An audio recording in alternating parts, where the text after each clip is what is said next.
Greetings, Excellencies. A warm welcome to all our Excellencies.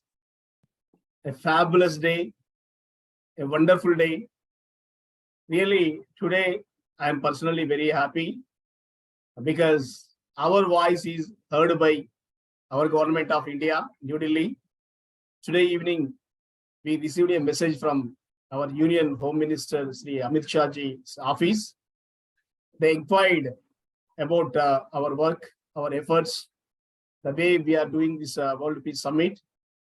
And we are expecting by 18th, by the day valedictory ceremony happens, we are expecting to receive a summit, an endorsement message, a World Peace message from His Excellency, our Honorable Union Home Minister. That would be so great because recognized, already we are being recognized internationally, nationally, but it is something different. Getting a message from Prime Minister of India, Home Minister of India, because they are the biggies of our nation, like parents. So if you are endorsed by them, that would be so great. So we are expecting so. But anyway, our voice is heard. So that is very important, whether we get an endorsement or whether we get peace, that is different. But anyway, our voice is heard and the concern is really, we have received so far 100 endorsement letters regarding this world peace. We are going to publish a souvenir because this year 50, last year 50, and another short messages, it counts nearly 100 plus. So anyway, we promote all the peace messages, nearly 100 messages through letters and some videos. Because next, after this summit, we prepare the souvenirs, we prepare our messages and the leaders' messages, government's messages, chief minister's messages, governor's messages, and all these messages, we are going to make a souvenir, and that souvenir should be read by all the nations. It's something like some exaggeration, but will make things happen. Because whenever we say something would happen, people will take it as a silly thing. But really, whatever the things we mentioned, we already proved. So certainly the day will come when our messages will be read by world leaders, and we'll get invitations to international platforms to again reiterate the messages that uttered on World Peace Summit 2023 platform. So today it is a great gesture from our government of India. Really, we are honored and blessed. So that is the one thing. And second thing is, I welcome you all to the third day of World Peace Summit. It's a beautiful day because a fabulous, a marvelous, fantastic leaders are here. Those who are close to us, having their presence in this program, really we are so much honored. So without doing any further ado, further delay, I invite you once again to the third day of World Peace Summit, which is very crucial because without health, we are nothing. You may have crores of rupees, but if you don't have health, then we are zero. So it's a very crucial thing that we are supposed to focus on. Then we have right people with us today to focus on these things. Before that, I invite my partner, Managing Director of Vishwa Humanity United International Royal Council and the President of this World Peace Summit 2023, Professor Dr. Vijay Carlin, ma'am, to focus on salient features of our Royal Council. Then we'll invite our guests. Over to you, ma'am. Thank you very much. I'm sorry, my voice is not perfect. I'm suffering from throat infection. It was suddenly arised. I'm Dr. Carly, Managing Director, Chairman of the Life Foundation. Good morning, good afternoon, good evening to all the dignitaries who gathered and excellencies, kings, queens, global leaders. Namaste from India. Vishwa Humanity United International Royal Council is working mainly on the upliftment of the vulnerable, the underprivileged society, people who are below poverty line. We have two organizations under Vishwa Humanity United International Royal Council, and the main concept of Vishwa Humanity is world peace, as peace has to be attained in the minds of the people, that will be carried to every house, from family to the society, society to the nation, nation to the global. So we want global peace. That is our main motto of this Vishwa Humanity United International Royal Council. That is the main concept of developing this organization. We want to tie up with the international organization who focus on the mainly underprivileged society. And we want to develop infrastructure and see that poverty at our level, we try our best level to be eradicated. And if we eradicate poverty and develop education, there will be peace in the minds of the people with mental wellness. And Kala Parishad, which is under the umbrella of Vishwa Humanity United International Royal Council, mainly focus on the culture diversity. We believe in diversity in unity. And also shown solidarity for the farmers, as farmers are the main backbone of our country, as we depend on agriculture.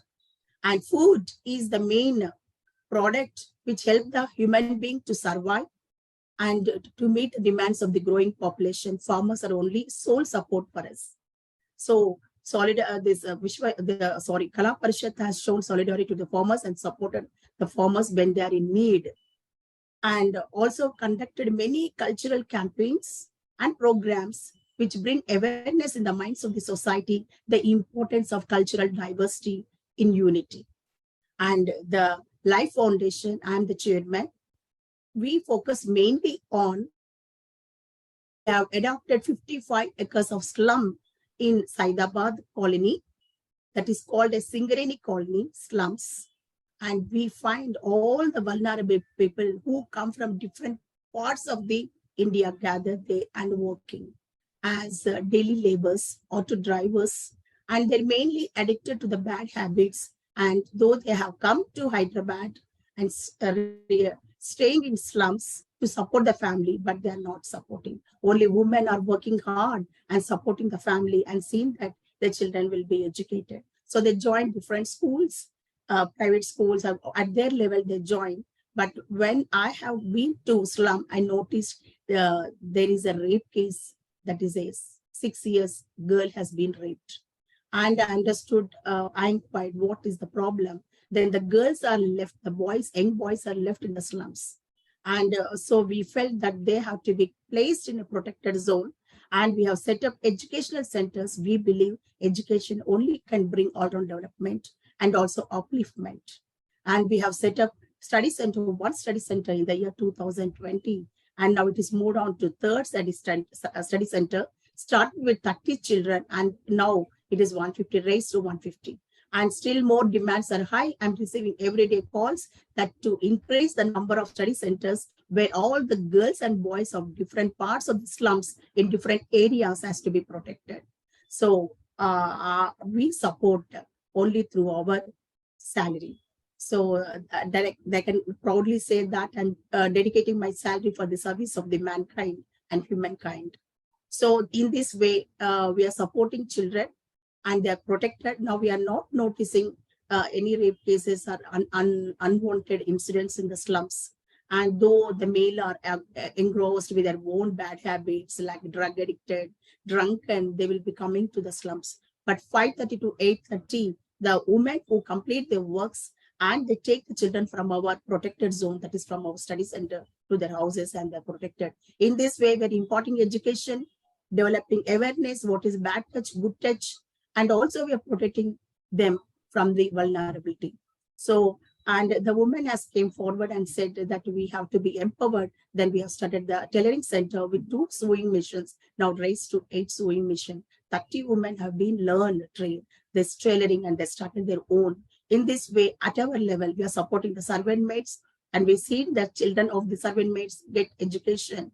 And also we are joining them in government sector institutions like Telangana Social Welfare. I have worked long back in the AP Social Welfare residential schools. I'm good communication with them and seeing that the entrance will be written and they're joining in government sector. In this way, they can have free education from 5th class to degree level. So in this way, Vishwa Humanity United International Royal Council works for the welfare of the society, vulnerable at our level, and seeing that mental well-being, physical well-being will be attained by these. And we have seen peace is prevailed in the minds of the vulnerable at our level. We are trying our best level. Thank you very much for giving this opportunity. Thank you.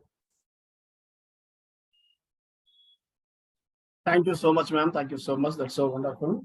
Thank you for the inspiring message that Lavi Foundation is contributing and Royal Council is contributing and Telangana Kala Parishad is contributing. Thank you so much. And now we'll go to the third day. We are talking about the health and well-being, which are very crucial for our lives, because out of 17, if you want to enjoy everything on this planet Earth, the first thing, the first quality or first qualification that we require is health. So without which we can't do anything. So for that, we have special guests, chief guest, Rania Lampuji, Ministry of Education and Religious Affairs. She is from Greece. As an international speaker, educationist, she has been doing in multiple areas, serving, especially if you see on social media platforms, she is creating so much of impact, huge impact, creating a lot of awareness on social issues. We welcome Her Excellency Rania Lampuji to throw some light on SDG3. Over to you.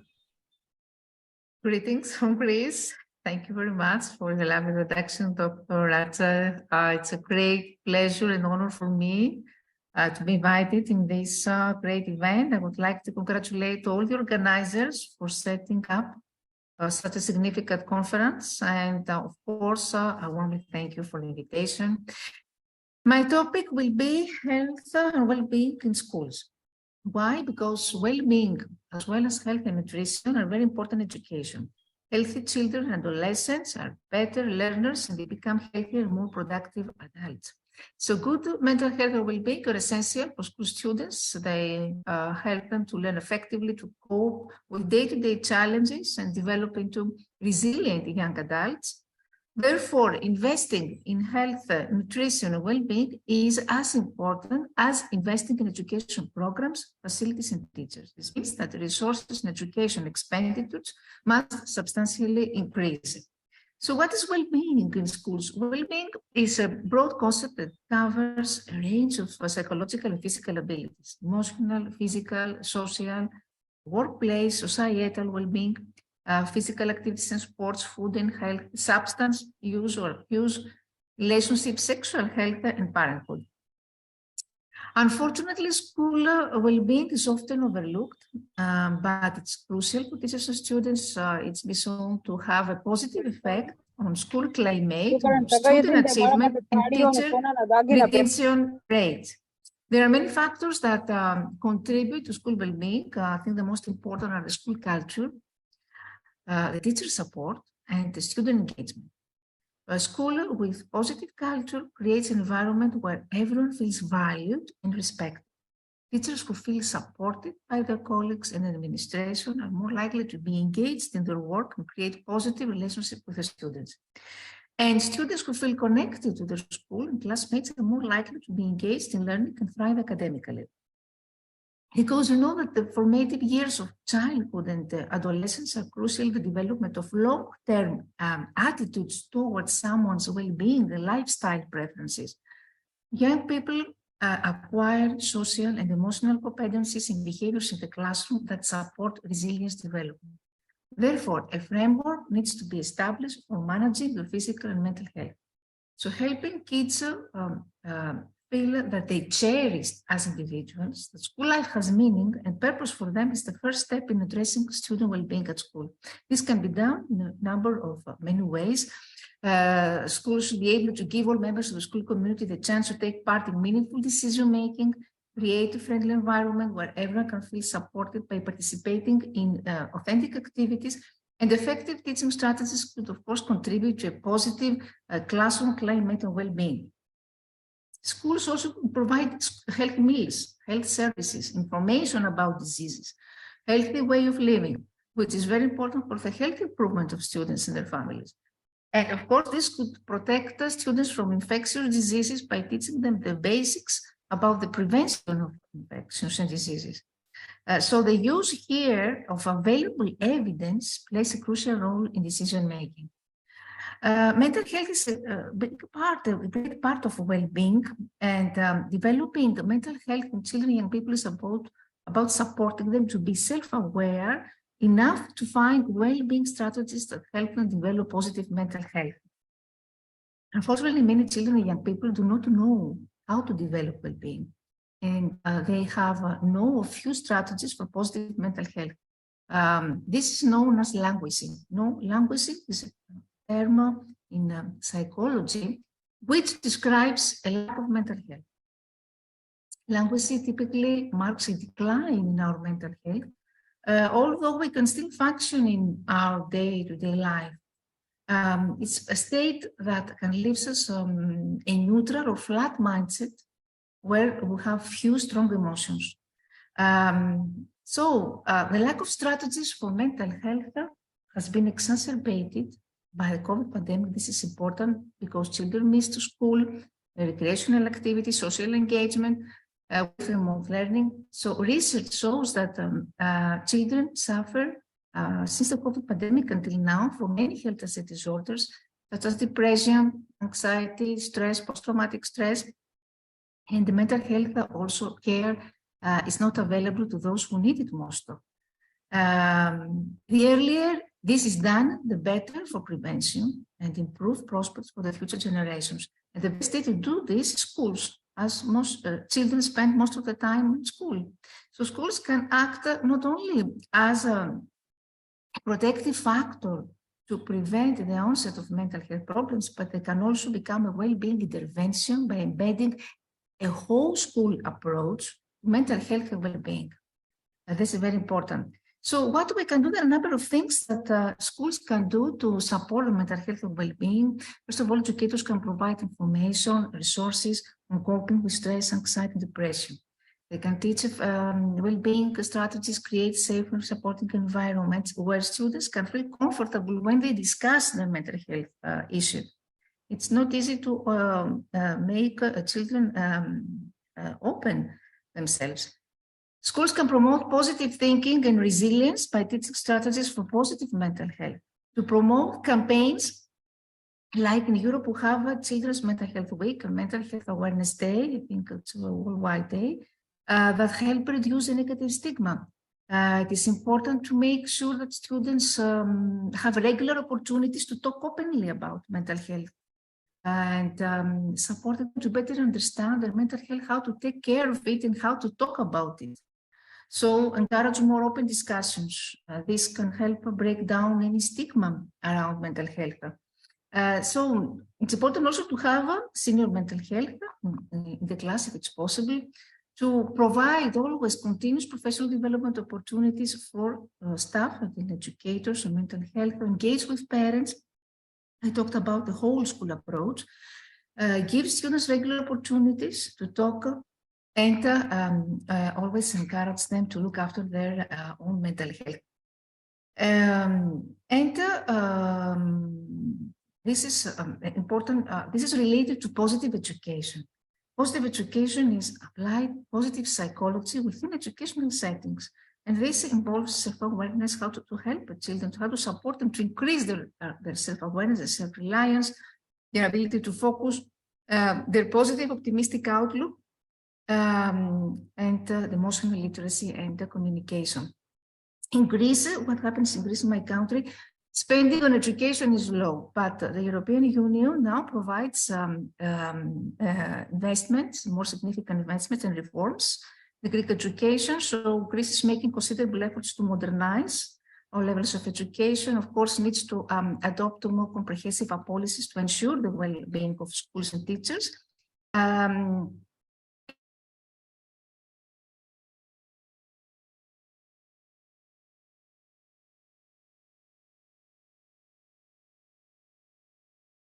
On actions which promote quality of school life and personal development in schools.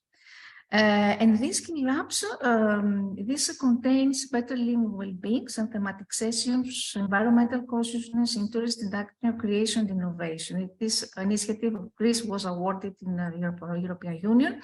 And we also offer, we have many health school meals projects. Health school meal project help strengthen solidarity and companionship in the school community. In Europe in general, there are groups who enable governments to share health and economic analysis of policy ideas to identify all the gaps and support health in all policies. And for concluding, I would say I mention some important projects. Search is a research-based positive education framework that helps schools to develop intervention, a whole school curriculum, well-being curriculum. And the access of this, the pathways are strengths, relationship, coping, resilience. Another European Union funding project is School for Change, which sees schools and meals are catalysts for systemic change on a broad society level. The WISE project, another project which promotes well-being in student life within the European higher education field. And of course, let's not forget what happens with neuroeducation. I'm a neuroeducation researcher, and during the pandemic, I wrote an article about this, how cognitive neuroscience can help us deal with the challenges of mental health by promoting and creating positive emotions in classroom, etc. So before concluding, I want to say that mental health promotion is a mandatory key learning goal in 21st century education. We need to integrate mental health and well-being into the formal curriculum pedagogy if it is possible. We need to adopt a systemic whole school approach. We need a bottom-up participatory approach, including a representative student voice, involve the whole school community, prioritize education of teachers in mental health and well-being according to their needs, and strengthen evidence and evidence-based practice.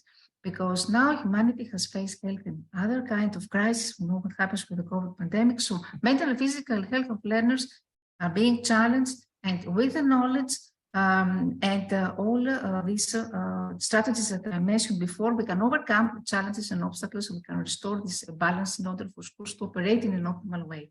Thank you very much for your attention and your invitation. I wish you all the best. It's a great event for the next days. Caroline ma'am, over to you. Thank you very much, ma'am. It's really your I'm sorry, my voice is very difficult to come. Please, Rajarao, please carry on. It's paining me. Okay. Thank you very much for honoring us. Thank you. Daniel Lampu ma'am, thank you for gracing the event, first of all, because we are very happy for your presence, because it makes us happier. That is the first thing. Then we know you are a man of, what we call a source of inspiration, a source of knowledge, a source of everything that is related to knowledge. And thank you for the wonderful inputs you put forward here, especially for health education, a systematic health education. Really, all inputs are very solidly valid inputs. Thank you so much. And you have been supporting us for the last 2 years, and this year also you joined. We are honored and humbled. Thank you so much. And with this note, we invite our one more special guest of the day, special person, Colonel Professor Dr.Dinesh Sabnis ji, Additional Representative to UNOC for WFPDP, Secretary General SBIA India, Commander-in-Chief CSLI India. So having his presence in the special occasion, really, it makes value to our program, an added advantage. Thank you, sir. Thank you so much for gracing the event, and over to you after we'll talk. Thank you so much. Over to you. Thank you so much, first of all, for inviting me for this wonderful Peace Summit. And my best wishes and all my blessings to all the dignitaries and speakers who are present here today. Let me begin with health is wealth, the way it is always said. You know, the health is the most important factor for anybody's life. And if there is a good health, that's where the progress starts. That's where the peace starts. That's where the development starts. So let me begin first with what is health and why in SDG3, health is given the most important importance to it. First of all, what is health? Health is made up of 4 components. The way Ms. Rania said, I would like to elaborate that part. So those 4 components, which with the balance of those four components, we could have a good health. And which are those four components? First is physical fitness. Second is mental health or mental fitness. Third is we go with emotional fitness. Fourth is social fitness or social health. And of course, we do have spiritual health, which also follows as a fifth component. But the major components when we talk about are the four components. And in this, the major one, the most important one, which most of the people don't focus on, that is mental health. What is mental health? Mental health is able to sustain the stress or the tensions that are around you, the negative energy that is around you. If you're able to control it, if you're able to sustain it, then of course, the physical health, the emotional health, and the social health can be maintained. All these four components are interconnected. If you are mentally fit or if you are mentally strong, you are going to be emotionally controlled. And when you are emotionally controlled, it is going to be that you will love to go for a physical fitness or the physical activities. And of course, with all this comes the social balance, because if there is no emotional balance or if there is impact on the mental health, definitely the social health will also hamper. It is not going to be good. Now, the way we talk about the health, there is also the second topic, which we call is as a well-being. Well-being is absolutely connected with the health. If we are able to have the well-being, we are able to have the health. But what is well-being? Well, I would say having the disciplined, organized life. Whether we talk about having a good sleep, whether we talk about having a proper nutrition, whether we talk about having a physical fitness. Of course, the balance of in physical fitness is aerobic and anaerobic workouts. It's just not aerobic or just not anaerobic. So it has to be a balance that needs to be maintained. So in well-being, sleep, nutrition, physical fitness, and also the meditation or the mental balancing matters a lot. And that's the reason we always keep saying that well-being is correlated or absolutely goes with health. If you're properly maintaining the well-being, if you're having a hygienic and sanitary aspects being also taken part during your well-being, the health will be balanced, the health will be fit. Of course, in SDG3, United Nations came up with this plan to have a sustainability in health and well-being in 2015, with the target of 2030 for all the members who are all the member states and the member countries who are part of the United Nations. This sustainability, the way we say, why they have put this SDG goal, sustainable development goal. If we are not able to have the sustainable plan, if we are not able to come up with the sustainability in our planning processes for the betterment of the goal for good health and well-being, there will be imbalance.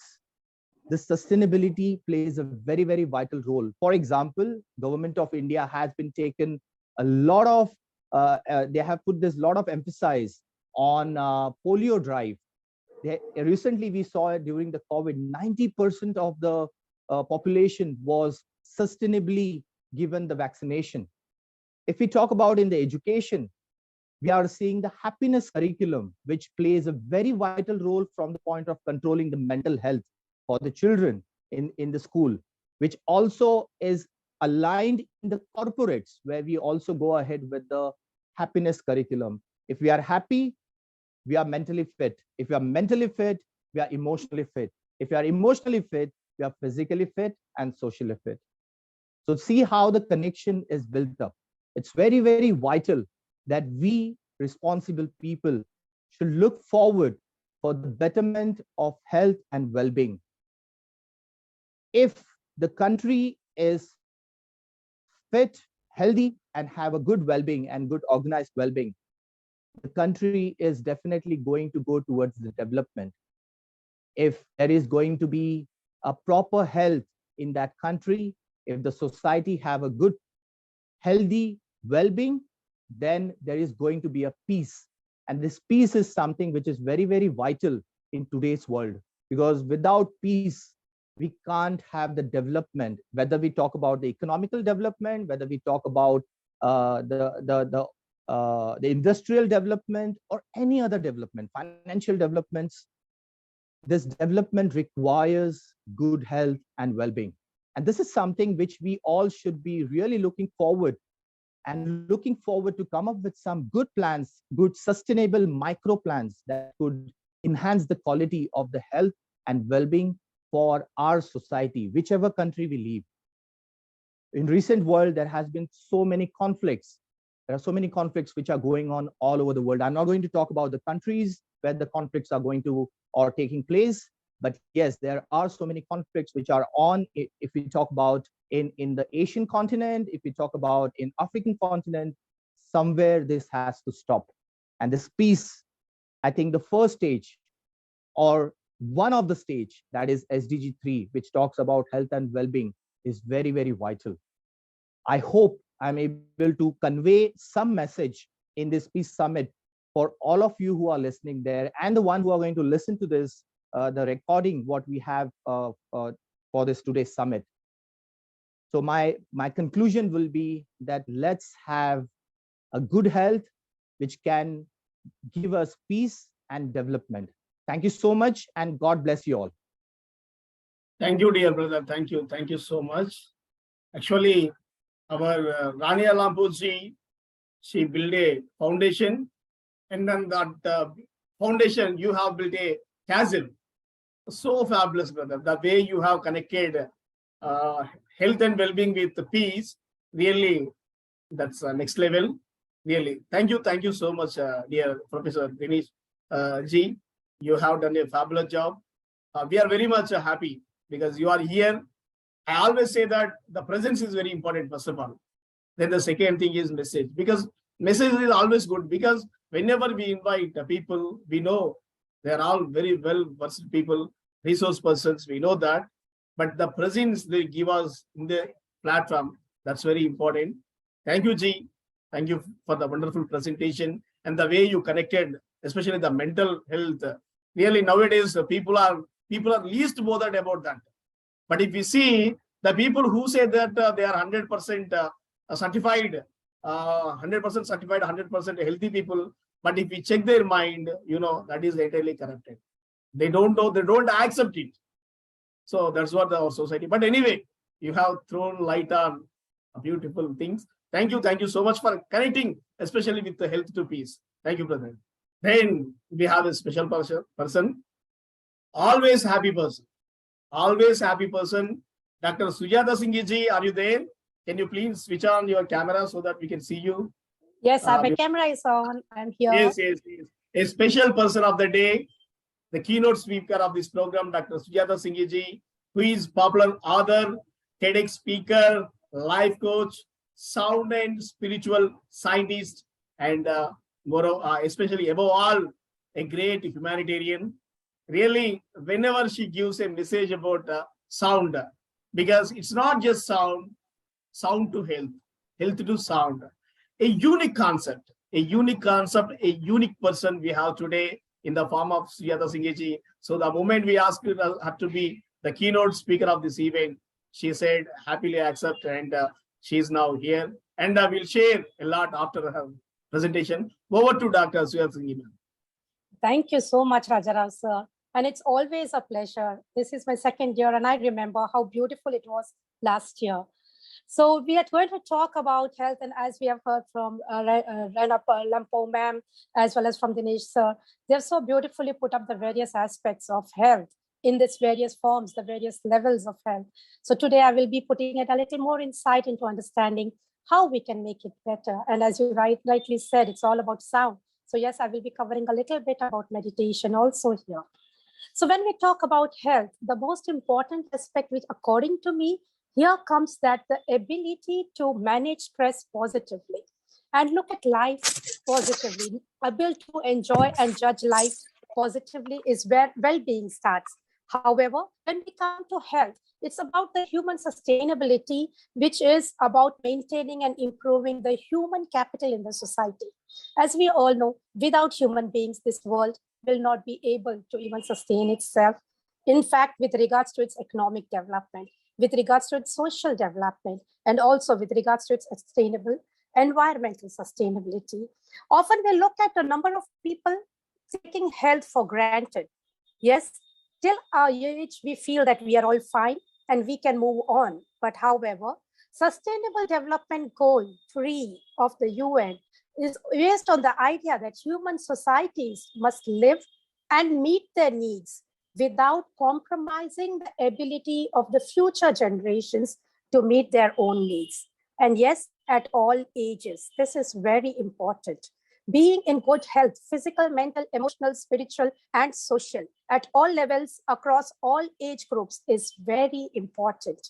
And for this, yes, it was rightly said that we need to start it young at the school levels, wherein the children can be taught about this, wherein proper education, information can be shared and made into a curriculum so that the children can learn this and inculcate them in a disciplined way in their lives.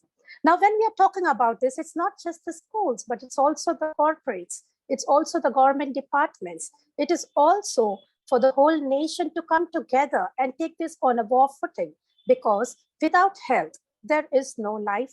And without life, we do not have an environment where we can sustain, grow, and develop. The SDG3, which talks about health and well-being, here I would like to share that India, we have seen that we have been able to become the vaccine providers to the whole world.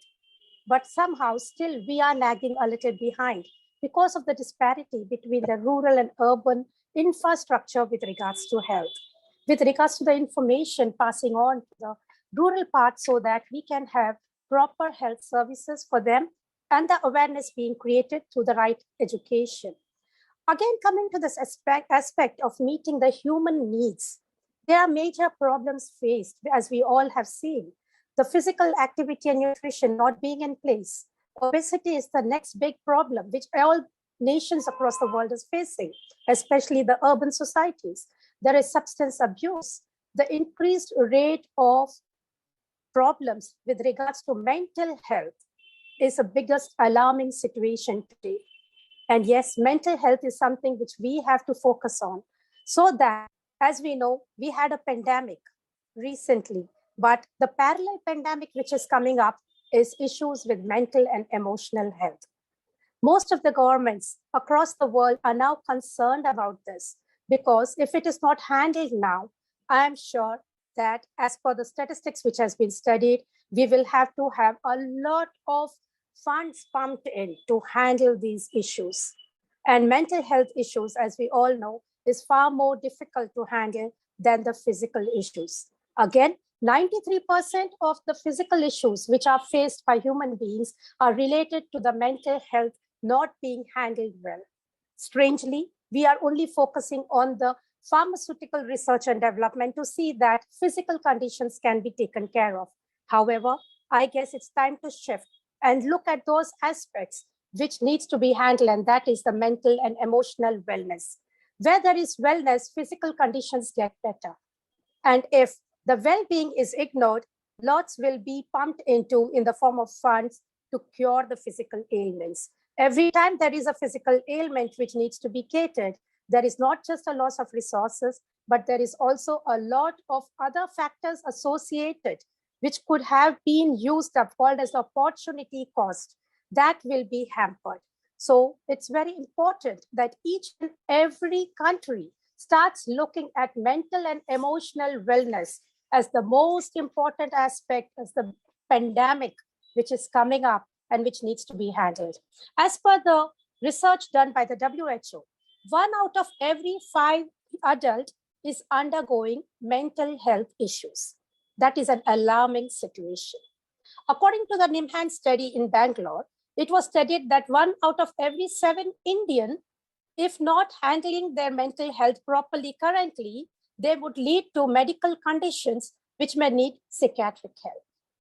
Now, coming to such alarming situations, I guess it's time to step up teach children in schools with the right education, have life skill educations put up, have meditation becoming an integral part of their curriculum, have creativity aspects enhanced so that they are able to express themselves, have adult education on mental and emotional wellness, having a proper consortium, communities of volunteers and leaders coming together so that they can help people from the grassroots to see that their mental health issues are handled before they become a next pandemic.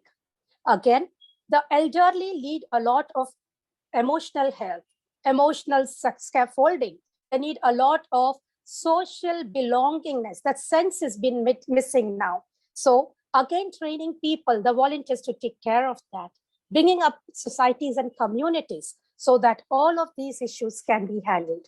Again, emotional wellness is only possible when we bring in the concept of the happiness index, just like we have the GDP, which actually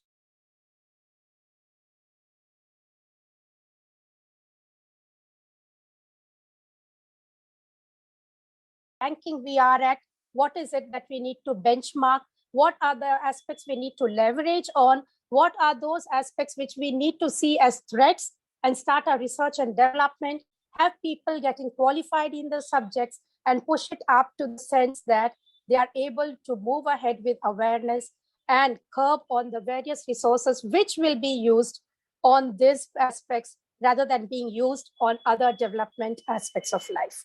Yes, if human beings do not understand these aspects, till it is still raw, I guess it would be too late. Schools, colleges, universities, corporates, all of them are now having an integral subject, integral part of concept of happiness and wellness, corporate wellness programs. When I'm conducting these programs across the world, I notice that the productivity increases and the absenteeism reduces. When these particular sessions are conducted in schools and universities, we have noticed that the students are better at grasping their education, their learnings. Secondly, they are able to handle the stress positively. They are able to judge their lives positively. And yes, when the health gets better, also the funds with regards to the insurance companies are very happy with corporates which has corporate wellness programs because their expenses in form of redemptions, they reduce. So overall, when there is happiness, there is peace. And where there is peace, there is a lot of scope for having a healthy population. And a healthy population is going to be one which is going to be economically sustainable, socially sustainable, and will become a contribution to not just themselves or to the society or nations, but to the whole world. And yes, peace is most important. And inculcating the concept of being able to have a whole curriculum wherein they meditate on a regular basis, I guess that is where peace dwells in. So it's time we all step up and join movements like this World Peace Summit, which we are having now, to see that we are able to move ahead, not just for ourselves, but for our families, for our society, for the nation and the whole world. Now, when the whole world has become a global village, even if one country is in distress, if one country is at war, the other countries are being affected and they are going to feel the pain. And if we can understand this concept, I guess we become more mature with regards to our physical, mental, emotional, social, spiritual health and radiate it to the whole world. Start with yourself, see the transformation and radiate it to the world. And yes, on that note, I think I've been able to share my thoughts on why it's important to have mental, emotional wellness in a practical form, in an education form to bring about world peace and economic sustainability. Thank you so much, Rajarao sir, and the whole team for giving this opportunity. Thank you, ma'am. Thank you so much. If our Caroline ma'am is well today, then the feedback would be mind-blowing. But ma'am is some reasons I'm not feeling well. But anyway, I try my best. But you are the best. If there is a man of the match award in this program, certainly we'll give it to you. You did the job as a keynote speaker. We had trusted you. Then you proved it, and you went beyond our expectations because you have covered almost all aspects of health. Really, the moment you said spiritual health, really, that's so great because people don't know that even that exists, spiritual health. They have to, because still I am thinking about my emotional health, because still I think that I was stuck in 2006. Someday I would wake up and think that everything is a dream. The summits, meeting governors, chief ministers, all these lorries. I think sometimes it might happen, because I don't know exactly, but I think because ever since my childhood, when I think something is good going to happen, then I wake up suddenly from my sleep and oh, it's a dream. That's what I used to think. And so I don't know exactly, but the way you have put forward about happiness index, emotional health, spiritual health, really all these things are required. If the moment comes, we'll mention in front of our Prime Minister, we have a great person in our nation, Sujata Singh.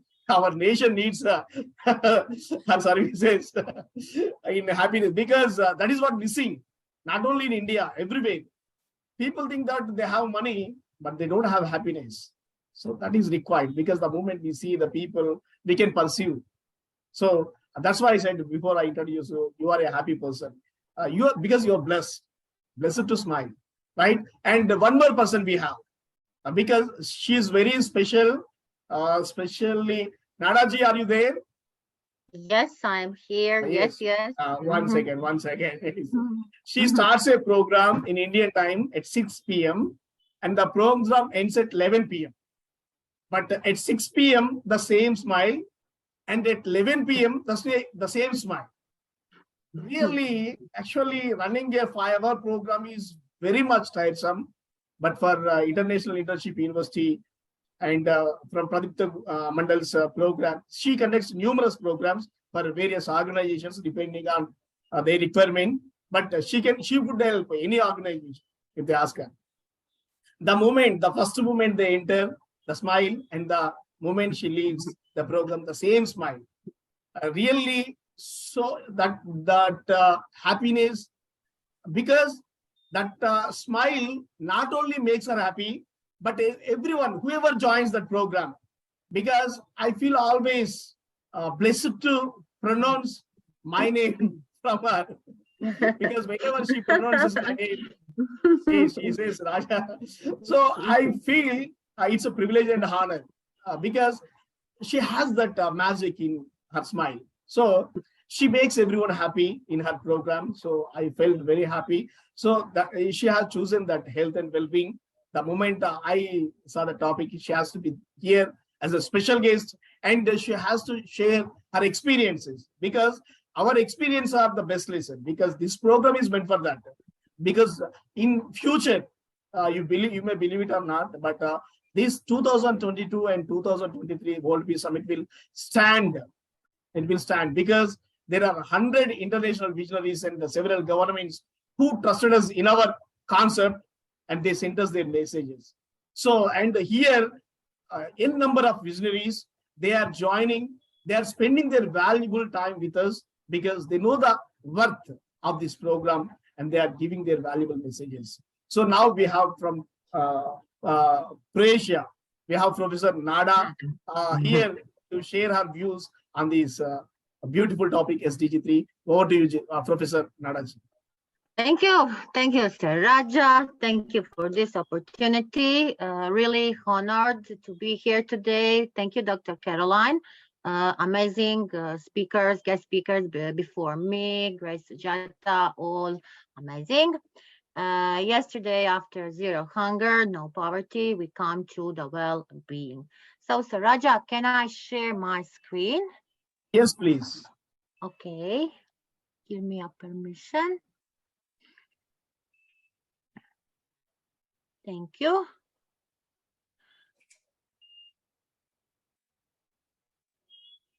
Okay.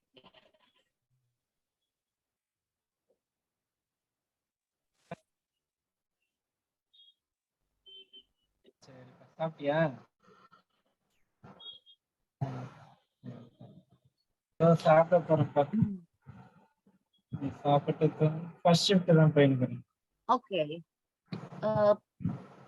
I will start from here.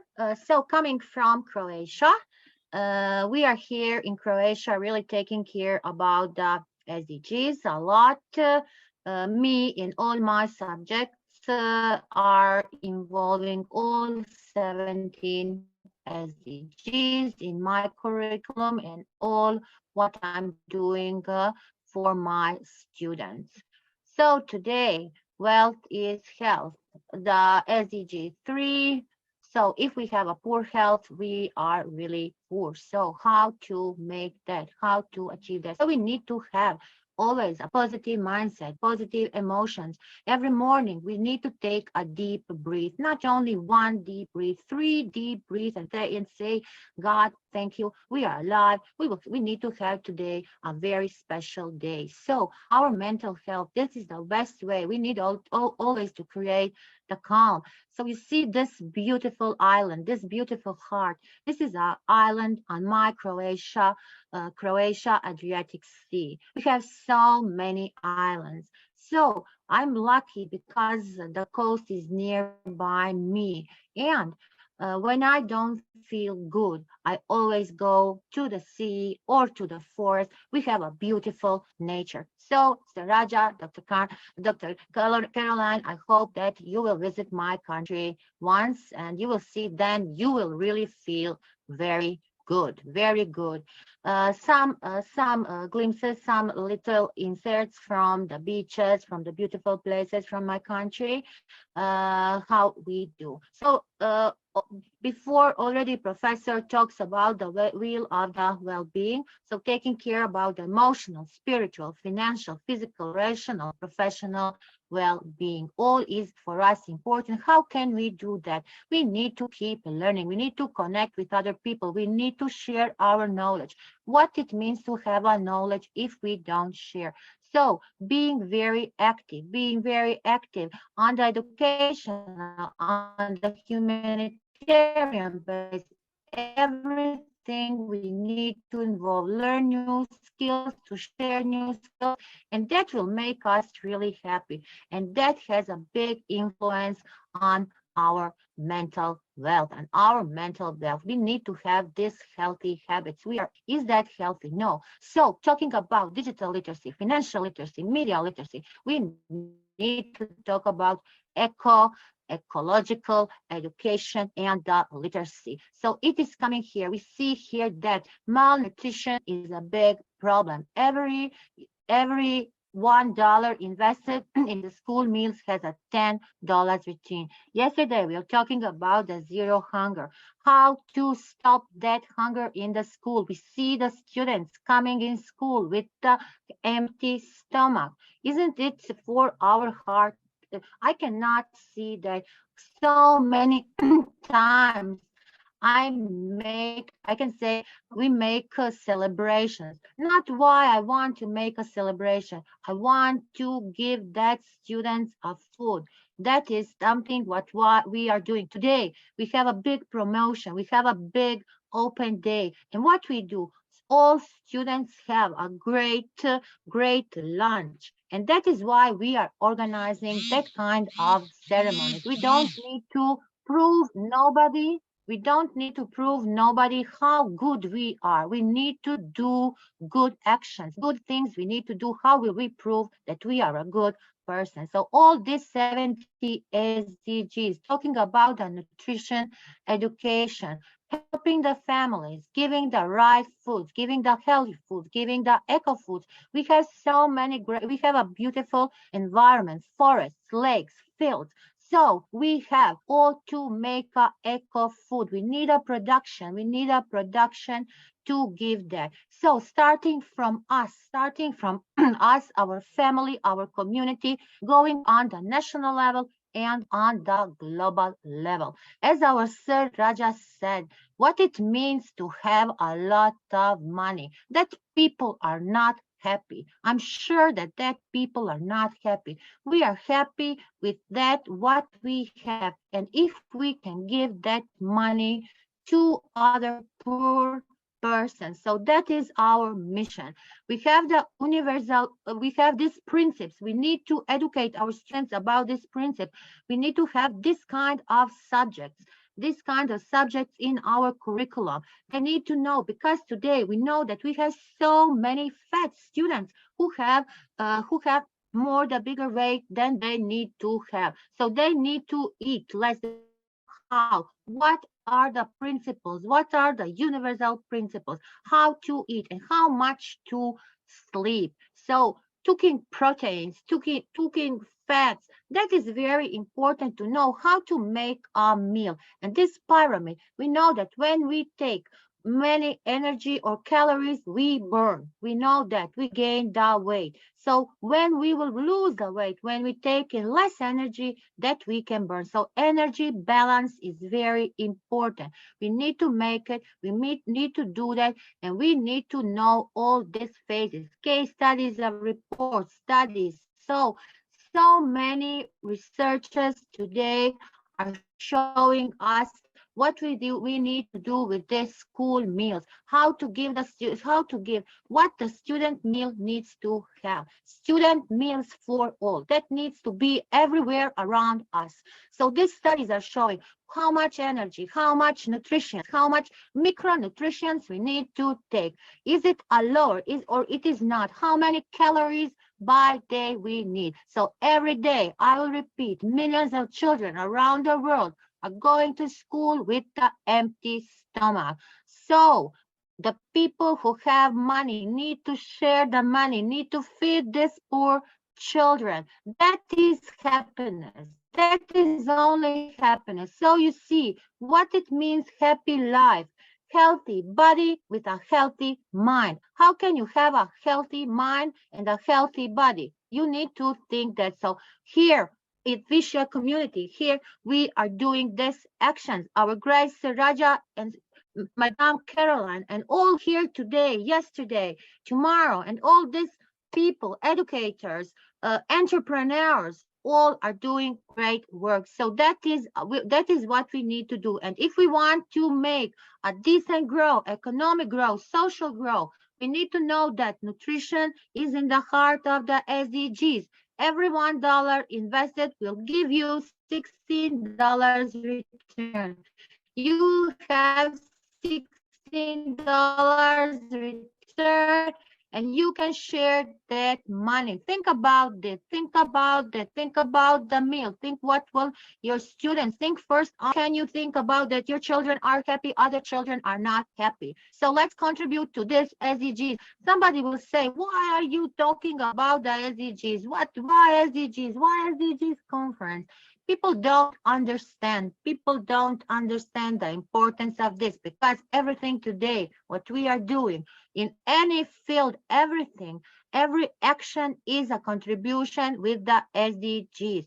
So will we achieve that? I think that this is 7 years till 2030. We need to together continue. We need to be a big change. We need to be a big change and make actions. Together we can do that. There is no one fit.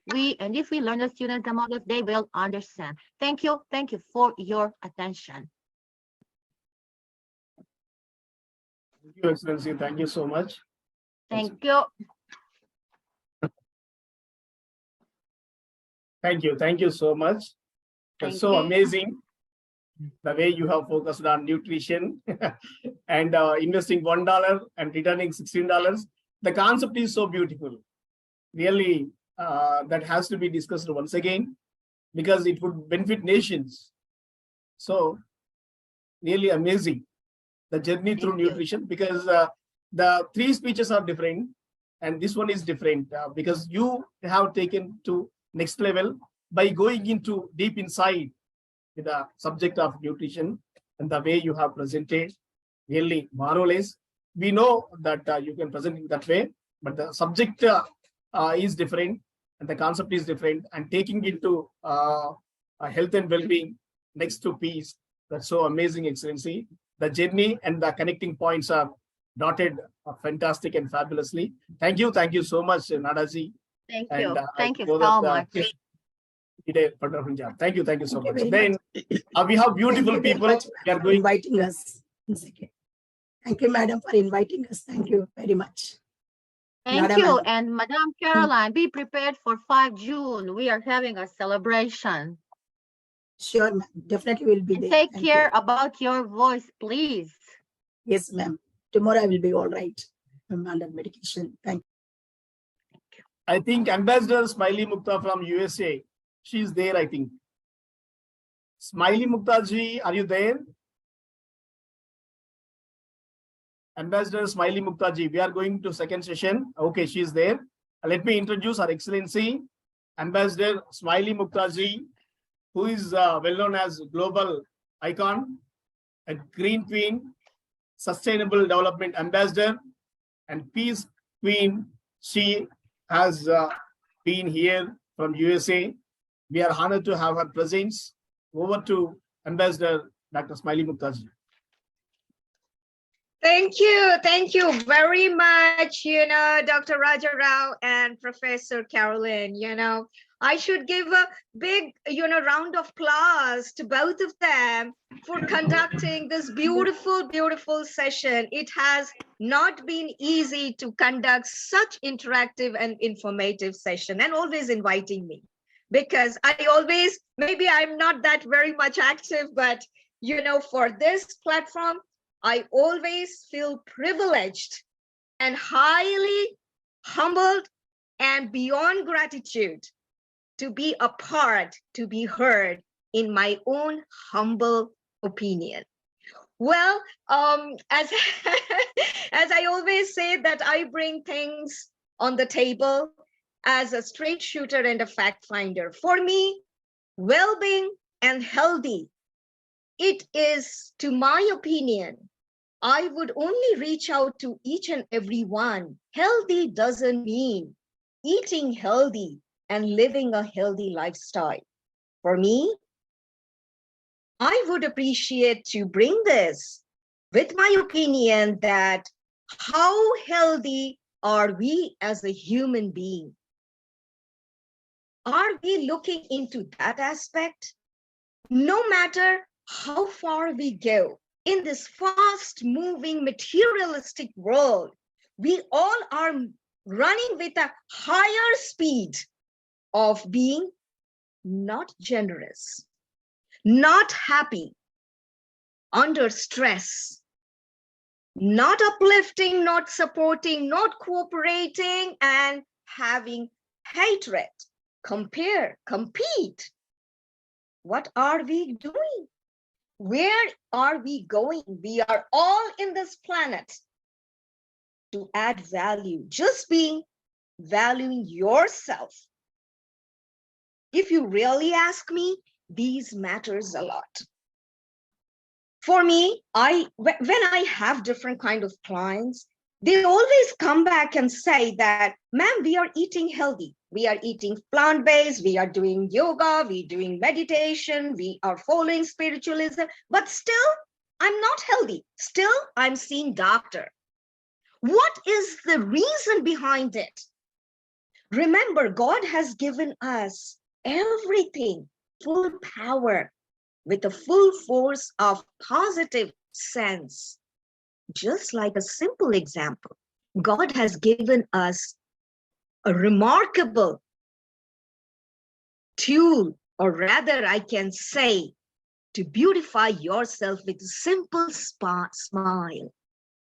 Why can't we carry that? God has given us beautiful brain to act wise. Why are we not doing that? Because in this fast-moving materialistic world, we are moving, we are copying, we are full of competing and comparing with each other, and in result, we are under a lot of stress, anxiety, tension, depression, and our mental illness is just speeding up. Why can't we control that? For that, we need to control ourselves. There are many things in the world which we cannot control. It is not under our control, to be really honest. But what if I tell you there is one thing which is under our control, and that is your state of mind. Everything moves in and around that. right now, at the moment, when I am being honoredly heard among all of you, it's our state of mind, what we are getting from each other. Are we respecting each other? It's again our state of mind. Honestly, I may be wrong. Some may take it in a positive manner, some may not. These are all signs of healthy attitude, healthy human being. Because we have to live loud, happy, healthy. That doesn't mean we only have to take healthy food and yoga, meditation. Of course, those are important. But overall, important is that how we respect, how we bring ourselves to celebrate others, how we bring smile to others, uplift, support, appreciate. I feel highly humbled and honored when I see myself being heard, remaining simple, attain simplicity in life. That will attain and give longevity. And at the same time, live loud, happy, healthy. And you see the fulfillment among ourselves. When we talk about well-being, there are different types of well-being. Well-being is it's a complete package of living healthy, happy. And that's a complete combination. There are physical well-being, emotional, intelligence, at the same time, societal well-being. But for me, above all, is personal well-being. That means how you take care of yourself, how you respect yourself, how you stand as a role model, how you bring that positive change in the society, serving others. That is called fulfillment. And that gives a lot of pleasure. No matter that, I mean, above all, which I can say is that we have to respect each and every individual, every creatures on earth, respect them. As a nature lover, of course, I highly pledge everyone, respect nature, respect every human being. Let's try to respect each other in and around us. When I ask someone, please start respecting the person who is sitting next to you, the answer will be, oh, I don't know her, I don't know him. See where I'm coming from? It's a simple example. How we can do it's only our state of mind, nothing else. And when you are happy inside, doing things what you like, being a role model, change maker, love to do things, serving others, you see the fulfillment among yourself. When you are happy, you are bringing that well-being, people in and around will give bundles of showers on you. Health is the most important thing, and health is wealth. But nowadays, it's the other way around. Wealth is health. But if we move in that direction, we are losing the peace. We are all looking around. We are stressed. We have no peace. Remember, peace is within ourselves. Control yourself. Live in legacy. Love people. Bring things which makes you happy and bring smile to others. And above all, try to respect all the seniors because they need us. At the same time, we have to stand as a role model for our young masterminds because they are our future leaders. Just being happy. Spread positivity. Live in nature, love nature, go for nature walk. People do not understand the power to be in nature. Believe me, I'm a role model. I live happy being in nature. Because nature gives us all those positive synergy, absorbing the negativity. And that's the secret of longevity. Nature walk. Whenever I'm stressed, of course, I try to control, not because I have another person who is my love of my life, and he brings that bundle of happiness to me. Now, people will be asking, who's that? I have my lovely golden retriever, who is my love of my life. He always, pulls me, and he is the best buddy to give me energize. Nature, and I am very fortunate to be a pet parent. So I humbly, because you cannot experience, you understand unless you experience. So that is what loving nature, loving pet, loving human being, giving, serving others, remaining humble and beyond grateful is all is needed when you stand to live happy loud. Personal well-being is so important. So it's a high time to step up and be happy, bring happiness in and around you, no matter in whichever way, go beyond. Don't be selfish in giving to others, because nowadays we all look for return gift. To be honest, because as I say that I'm a straight shooter and a fact fighter. We all are running after success. Success doesn't mean tons of owners. Success means how you bring things on the table, which leaves an imprint and an impact. Another very vital point, which I need to mention here above all, is that let's respect our feminism. Let's express, not impress. Because I need to point it out, because of that reason, where our young masterminds are going, it's leading nowhere, because they are copying, competing, and in tons, and dealing with problems, stress, depression, anxiety. Because of the reason of this digital world and materialistic, we are all moving at a human pace. So we, as a leader, we have to stand against it.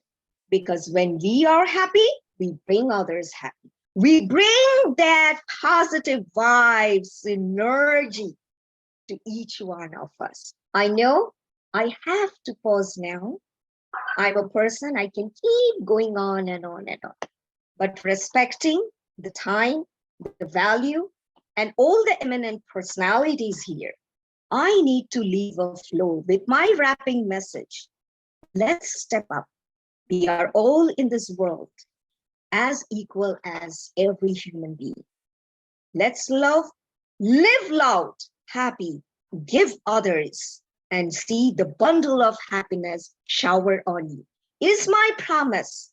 If we do that, peace is around us, and we live and loud happy in peace. Thank you once again, Dr. Raja Rao and Professor Caroline, for bringing me on this platform. As always, remaining humble, signing off from Dallas. Thank you so very much for listening patiently with me. But remember, Smiley is just a call away. Anyone who needs me on the table, I will be right for you then and there. Maybe a little delay, but I will be with you because I live loud with the identity and leaving an imprint. Thank you very much. Thank you, Excellency. You are so amazing. It's as usual, because we need not say anything, because your body language is speaking everything about you.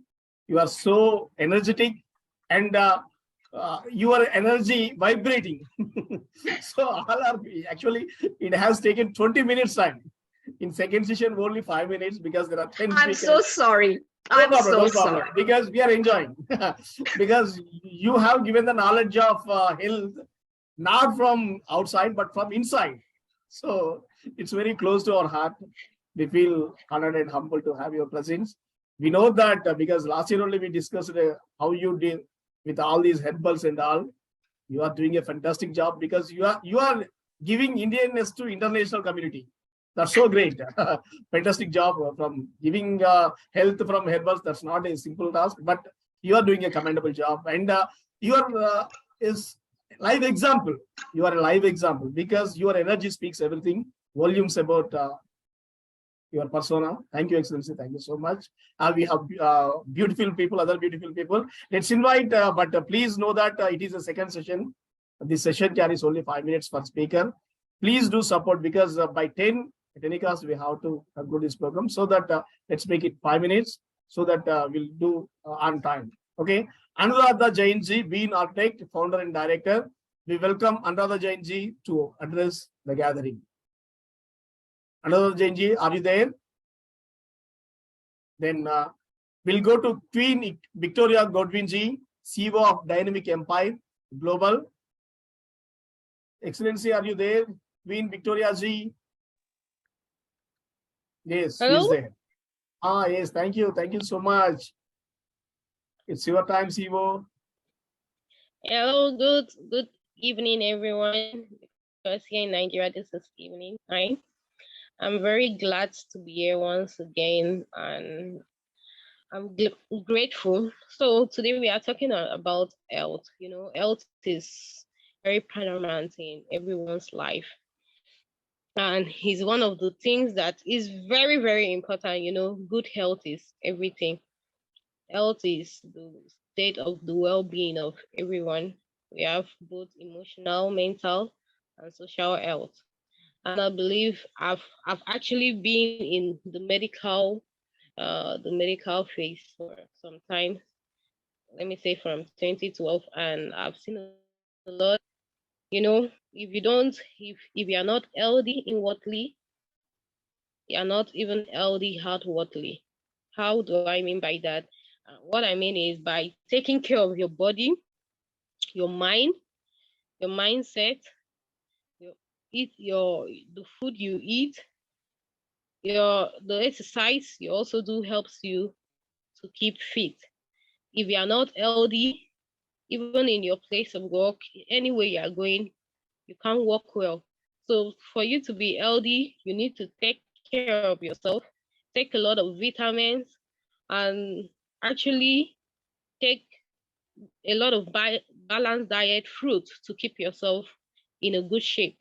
Health is very important, because in life, a sick man can't do anything.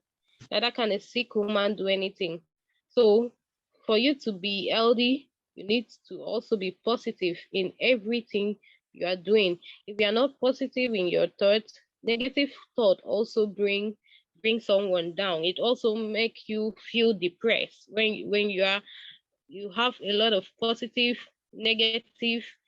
a lot of negative thought around you.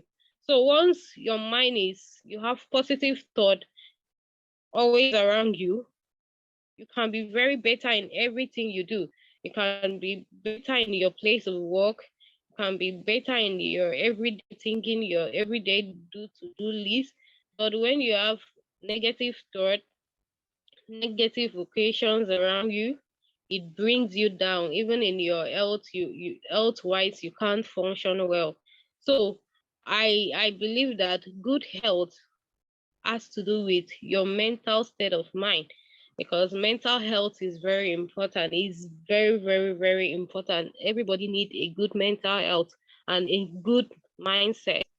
Taking good food, eating good food, fruits, balanced diet, vegetables really helps.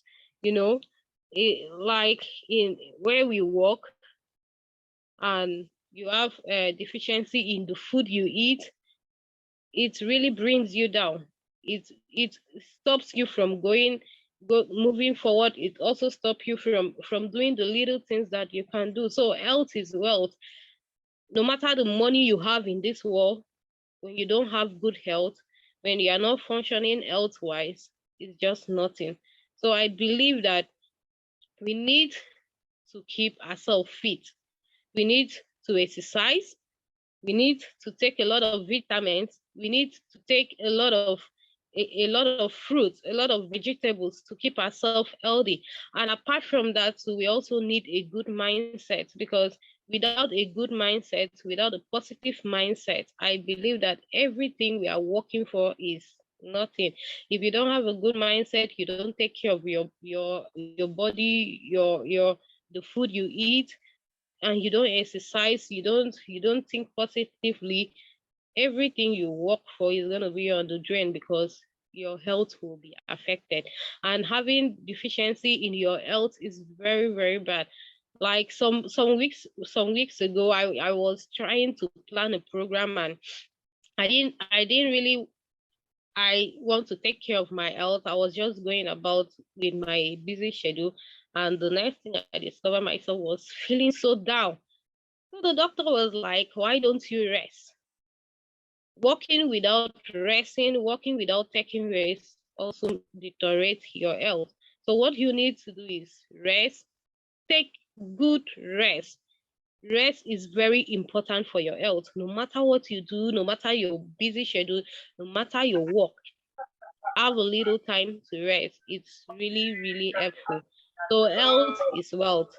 Thank you so much. I'm glad to be here.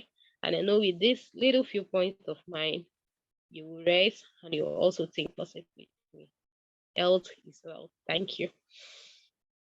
Thank you, Princess Victoria Godwinji. You are CEO of Dynamic Empire, a ruler, princess, queen, so many.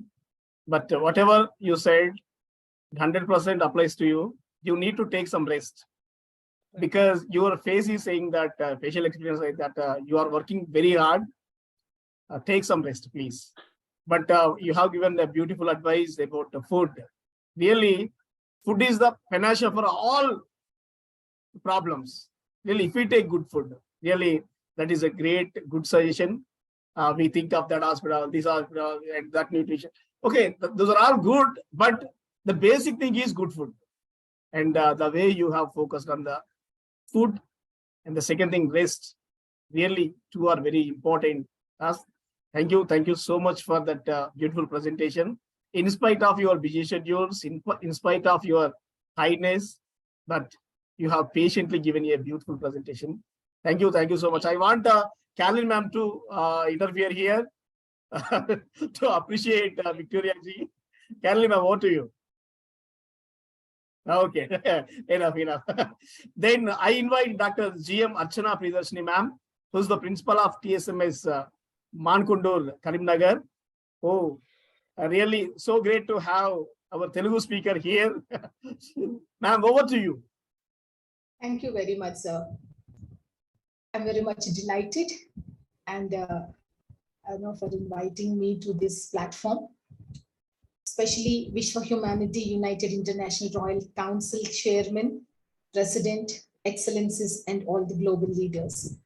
I'm Dr. G.M. Archana Priyadarshini, working as a principal in Karimnagar district, Telangana state. Thank you very much. Sir, can I share my PPT? I'm prepared with my PPT. Please. Thank you.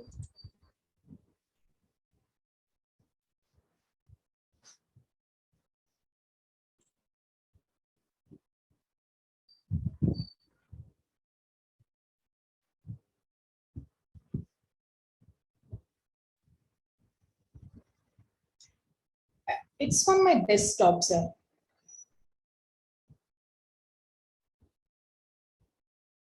Please share it again, ma'am. Close it and share it again. Shall I close it? Okay, 1 second.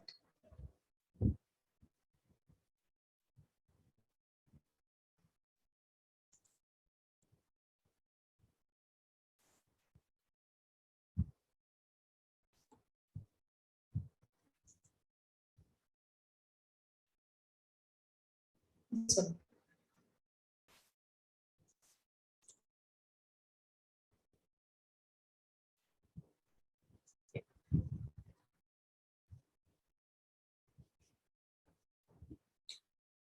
Am I audible? Yes, perfectly, ma'am. Thank you very much, sir. I'm very much delighted and privileged to present my presentation on this World Peace Summit 2023. This is my first presentation. Thank you, Rajarao sir and Carolyn ma'am, for giving me this opportunity. Yeah, let me start. We all know that our session is on Sustainable Development Goal 3, that is on good health and well-being. Let me start with the question, why the Sustainable Development Goals for 2023 are more important than ever? Why it has been taken as a very serious issue, and suddenly it has emerged in all the countries that no, we have to speak on this issue. 2020 was supposed to be an important milestone. Like in all the countries, that was a very big like a debate about 2020. International cooperation with the major global conferences on biodiversity, climate change, gender equality, and more set to take place. Yet, a year full of expectations. We had very much full of expectations 2020, like everywhere, every day, some or the other on major issues we were speaking, we spoke on this.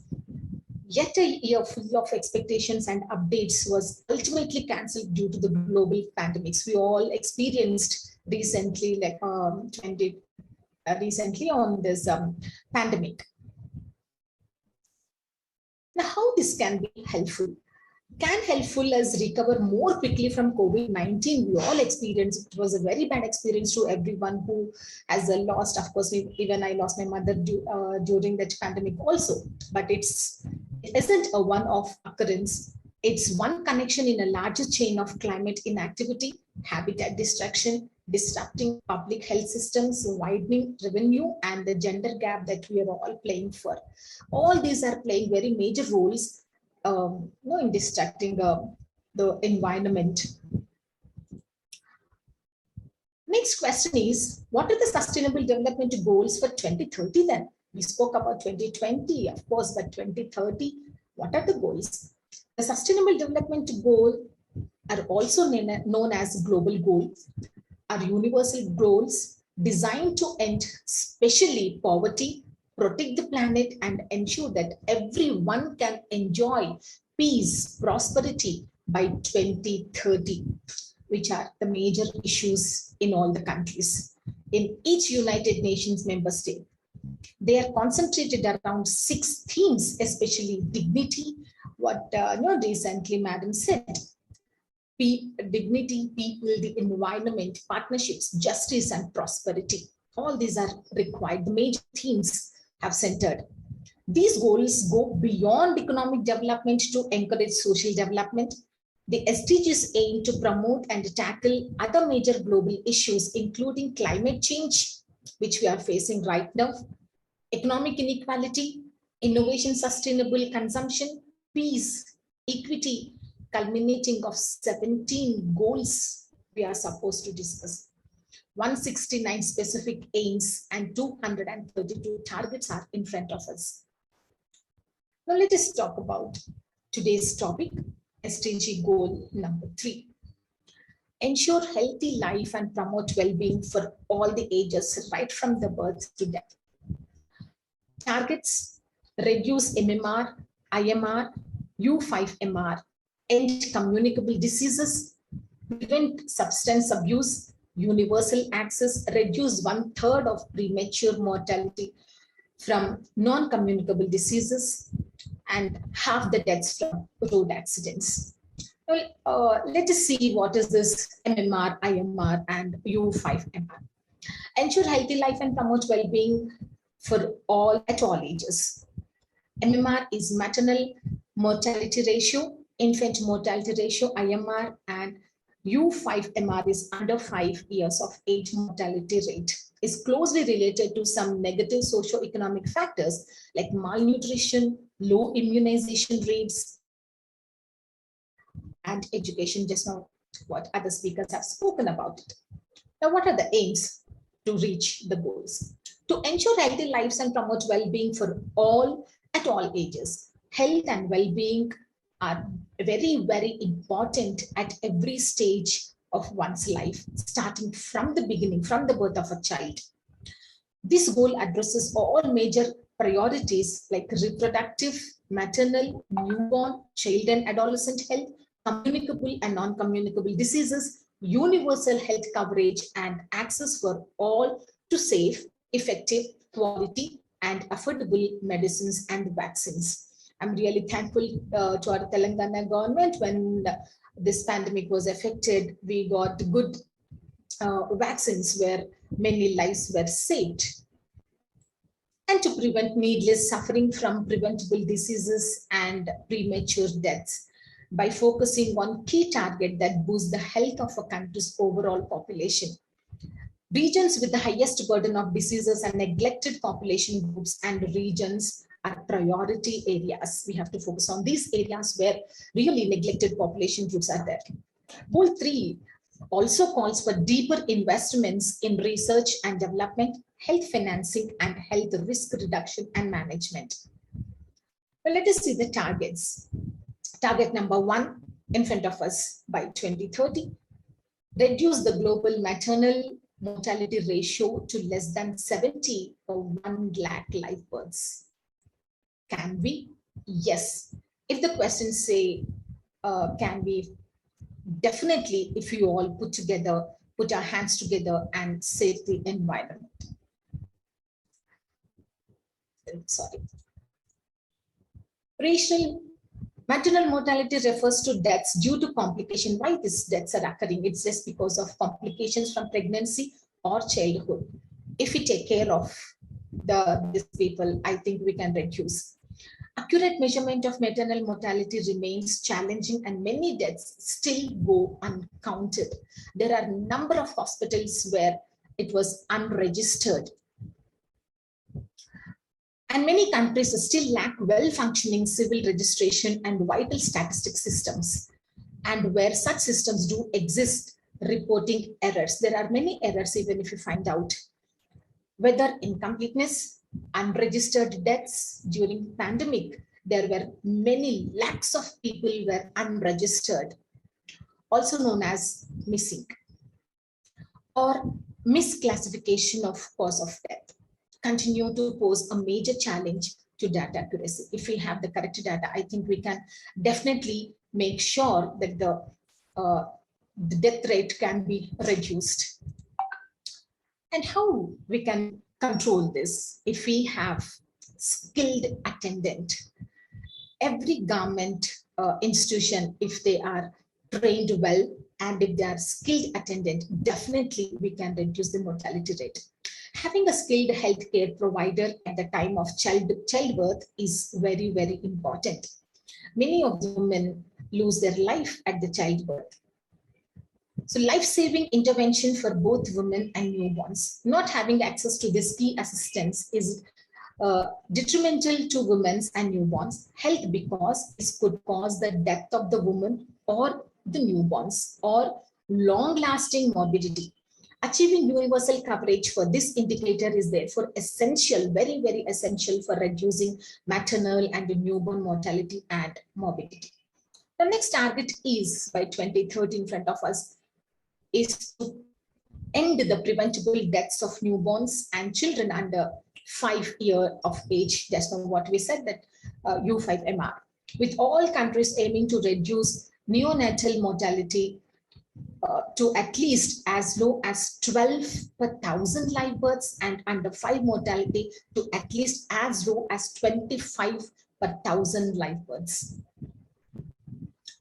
And next, target 3 by 2030 is to end the epidemics of AIDS, tuberculosis, malaria, and neglected tropical diseases and combat hepatitis, waterborne diseases, where many rural areas are still facing such diseases and other communicable diseases. Target 4, by 2030, ensure universal access to sexual and reproductive healthcare centers, services, including for family planning, information and education, and integration of reproductive health into national strategies and programs. Target 5, achieve universal health coverage, including financial risk protection, access to equality, essential healthcare services, and access to safe, effective, quality, and affordable essential medicines and vaccinations for all. Even the students were above 10 years of age, 12 years of age. Many of the countries during the pandemic, vaccines were given to save their lives. Target 6, substantially reduce the number of deaths and illness from hazardous chemicals and air, water, and soil pollution and contamination. If we keep the surroundings clean, and if we motivate and if we teach them how to keep the cleanliness regarding the hygiene, definitely every rural area, if they participate in this, definitely the whole country will become greenery. So good health and well-being for all is the foundation of the substantial development agenda. Despite recent progress, major challenges remain with regards to health. At least half of the world population still lacks access to basic and affordable health services, and impoverishment due to the out-of-pocket cost of healthcare is on the risk. Even today, I can say that as I'm working as an academician in a rural place, many of the areas, villages, are still impoverished, and they require an emergency help and need at the hour of the hour.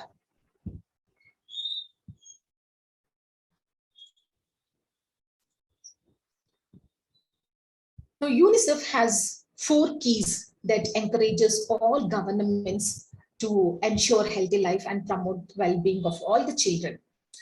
First one is strengthen primary healthcare systems to reach every child, focus on maternal, newborn, and child survival, then prioritize child and adolescent health and well-being, including mental health.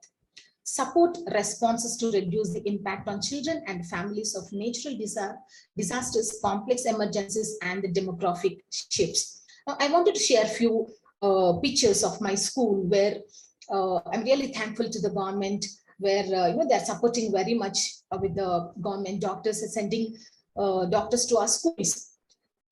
Every specialist, like it may be a dental and counseling to the especially girl child, where they adolescent age, what the problems are facing, and clarifying many of the doubts where children truly they don't come out with their doubts. So if such sessions are conducted in every school, definitely I think we can have a very good health and we can reach to every student. Now let me ask a question. Is this a race we can win? If the question says, I said yes. We have witnessed some great accomplishment over the last decade. Global school attendance has increased by 89%, while child mortality has extreme poverty rates have really dropped up. This we can easily say that, but it's not enough. We need to reach 100% by 2030. Many other targets are showing like slow but steady development, but no victory has been secured. Like as I said, it's 89 means some more left over, that it's our responsibility. We should shoulder responsibility to reach 100% target by 2030. The world is not scheduled to meet the SDGs by 2030, as the SDGs report 2020 demonstrate. We still have a way to go to the finish line by 2030. And the COVID-19 crisis has already threatened us to slow down. No matter how much we have we are trying to increase, but this pandemic has taught us very much and threatened us very much to slow down, and how we need to cope up and regain whatever we have lost in the pandemic, during the pandemic. And achieving the SDGs is a matter of protecting nature. So what are the things where we can really focus on it and how to protect? COVID-19 pandemic has been really a wake-up call for every citizen on this earth. The health of our planet and its ecosystem is directly related to our own health and the health of the economy. Protecting and restoring forests, mangroves, marine and coastal habitats help us achieve many goals. From tackling climate change to assisting millions of people in escaping poverty. As we rebuild from this global pandemic, it is critical now that we reassess our relationship with the nature, like plantation and increasing the greenery and thinking about the non-usage of plastics, and all this matters a lot. At the national, corporate and individual levels, achieving SDGs is a matter of making wise decisions. I really thank this platform by taking a very global, wise decision to discuss on these major issues. Companies must take advantage of the opportunity to prioritize a greener economy, abolish fossil fuel, subsidize and assist in the creation of green employment. This is most important of the hour. That gives out quality jobs while protecting society. On an individual level, the responsibility lies with each of us to adopt more and more sustainable lifestyle and lower our overall carbon footprint. Again, I would like to share some of the greeneries of our school. This is our kitchen garden and some of the fruits we have grown. And this is my school with full of greenery, where I received an award also for the greenish what we have. Really, we spent a lot of time on this. Even every child was given an opportunity to plant, and plantation we have done, and the responsibility of every child when we have taught them that how they should protect and what are the uses we are going to get, and every student shown very much interest, and they have come forward and protected, and they have shared their responsibility. Achieving SDGs is a matter of one more thing, is listening to science. We live in an age of distrust of evidence, facts, and sciences. It also takes one click to spread misinformation. Just a fraction of a second is enough to spread misinformation and conspiracy theories. It is the work of the scientists, academics, and experts who will guide us out of this pandemic and propel us towards the future where all SDGs are realized.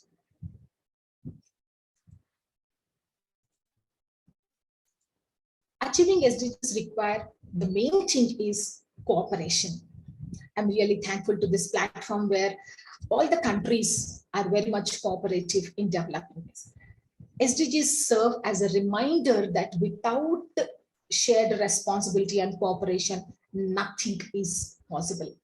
We risk leaving a large number of people behind if we don't share the blame. We must stand with those who have suffered the most in the pandemic, where Carolyn ma'am was sharing that how, madam was very much supportive to underprivileged and privileged people in providing education, food, provisions, etc. I'm really thankful to madam for serving very selfless services. We must stand with those who have suffered the most, especially women, children, low-income communities, people with disabilities, refugees, asylum seekers, and displaced people. We must be informed and hold those in power accountable for all of this to happen. The best thing we can do for future generation is to keep the wheel turning, keep that conversation going on, and motivate each other to do better for the planet. I'm really thankful to the government, Telangana government, and the central government, Sri Prime Minister Modi ji, for bringing up number of policies to help this, especially children, like providing MDM, which is very nutritious food. We are providing egg thrice in a week, and all nutritious, like measuring. We are given a menu where we have to follow that, and Akshay Patra. And not only this, health checkups. Every government, doctor has to visit a school and they have to check immunization and vaccination, everything. So I'm really thankful to the government, where I'm proudly say that, I can proudly say that if we compare with the recent years, the communicable these diseases have come down drastically, and most of the students are leading their healthy lives. I'm really thankful for giving me this opportunity, and I thank all the members for patiently listening to me. And namaste. Thank you, ma'am. Thank you so much. Really patiently listening, because already 4 or 5 speakers have left during this terror. But you this time deserve that. Wonderful presentation. I'm not going to speak much, but beautiful, ma'am. Thank you. Thank you so much within a short span. And really, I'm sorry for taking so much of time for this. Now I invite Dr. Neeta Mishra, ma'am, founder, reach out. Thank you. Thank you so much. Thank you. And how to close this? Thank you, sir. Thank you very much. So I assure that I'll be taking only 5 minutes. Yes, and yes, please. This 5 minutes is very, very important, because I am not talking what everyone has actually been talking about. So let me give you my introduction. I am basically a psychotherapist, a behavioral trainer, and I have a flight to catch because I have to move to train the principals tomorrow early morning, and I'm already pretty late here. So let me tell you that I work with the rape survivors. I work with the destitute children. I work in the jail with the inmates. I also work with the transgenders for inclusion and diversity, getting them job in the corporate. So whatever we were speaking, all the educationalists, all the visionaries, all the global ambassadors, let me tell you that I am borrowing the statement from Dr. Archana ma'am, where she had written, "Is this race we can win?" Yes, certainly we can win this race if we start practicing only 3 things. That is A, B, and C. A is acceptance. All the SDGs, all the 17 SDGs, it's not necessary that we start from our school or from our surroundings. It's important to start from me, myself. How am I accepting this SDGs? Am I walking the talk? That is very, very important. We all talk about these people should be doing, the government should be doing, the community should be doing, but it's about how am I doing this and how am I practicing this? So first is acceptance is the key. We need to accept and we need to follow what the heart tells. Many a times there is always a juggle which goes on between the heart and the mind. And there is where we need to understand it's important to listen to your heart. Coming to the B, your behaviors. When we talk about acceptance, acceptance is about everyone. Acceptance is about class, creed, community, everyone. No sex, no religion. Accept people the way they are. We try to fix people. It's not necessary to fix people. We are not here to put the puzzle in the right place. Accept people the way they are.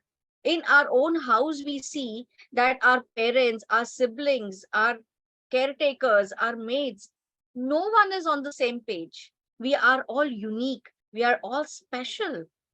And we all special can bring in amazing inputs. So that is where our behavioral aspect is seen. The behavior should have our core values. Our core values have to be cleared. And if we are practicing whatever we preach, definitely we will be seeing that the younger generation will 100% follow that.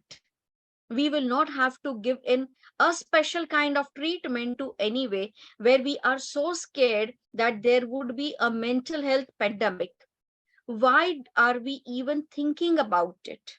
If I am positive, if my mindset is positive, if my surrounding is positive, 100%, whatever I am pouring in the cup, I will get that. If I'm pouring in coffee, I will get coffee. I cannot expect a mango juice. Absolutely no. If I am putting the seeds of watermelon and expecting a tomato to come out, it's not going to be possible. So the best thing is to give from your heart selflessly.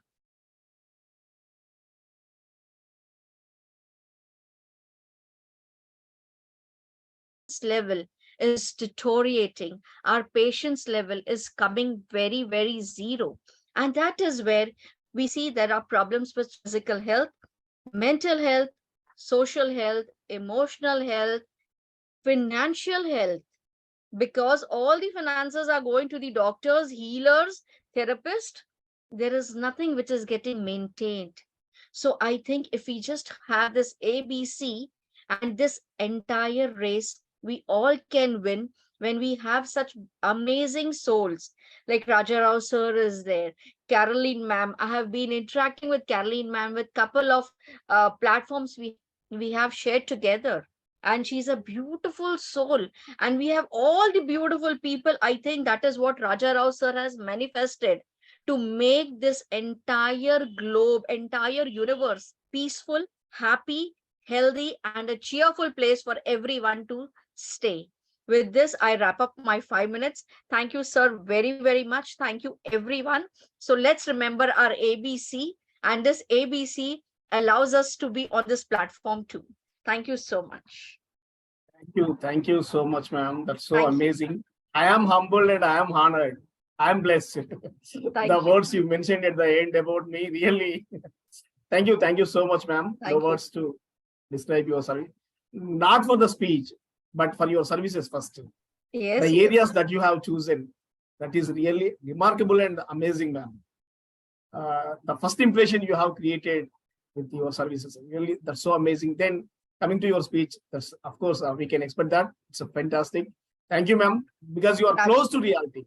You are close to reality. You are close to people. You are close to society. That's why you are making all the difference. Thank you so much. Next, we invite our honorable guest, ma'am, Iziyama ma'am. She is already out there. Dr. Iziyama Esther Nimmadi, CEO, Mummy and iMedia. She's the management, education consultant, international keynote speaker. Over to you, Excellency. Thank you so much. Yes. Thank you. Thank you so much. I'm so happy to be here, Dr. Raja. Thank you so much, Dr. Caroline, rather. I really appreciate you, ma'am. I am happy to be here. And once again, we are discussing SDG3, good health and well-being. And we all can attest that SDG3 addresses different aspects of health. It talks about the reproductive health, the maternal health, the neonatal or newborn health, child and adolescent health, and it also talks about access to quality and affordable drugs and vaccine.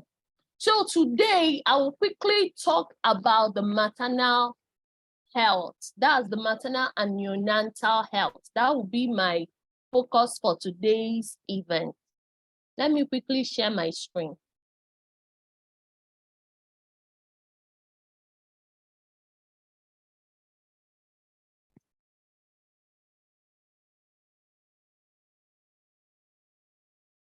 All right, so we are looking at good health and well-being.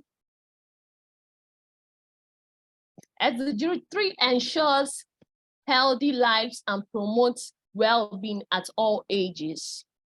Let me quickly.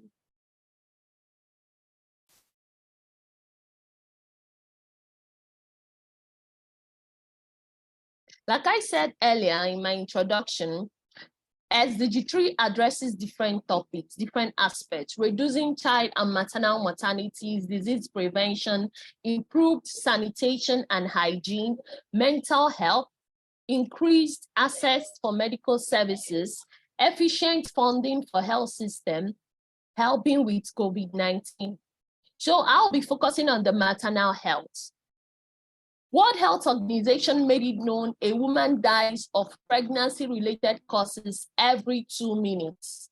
Most of these deaths are preventable with the right care at the right time.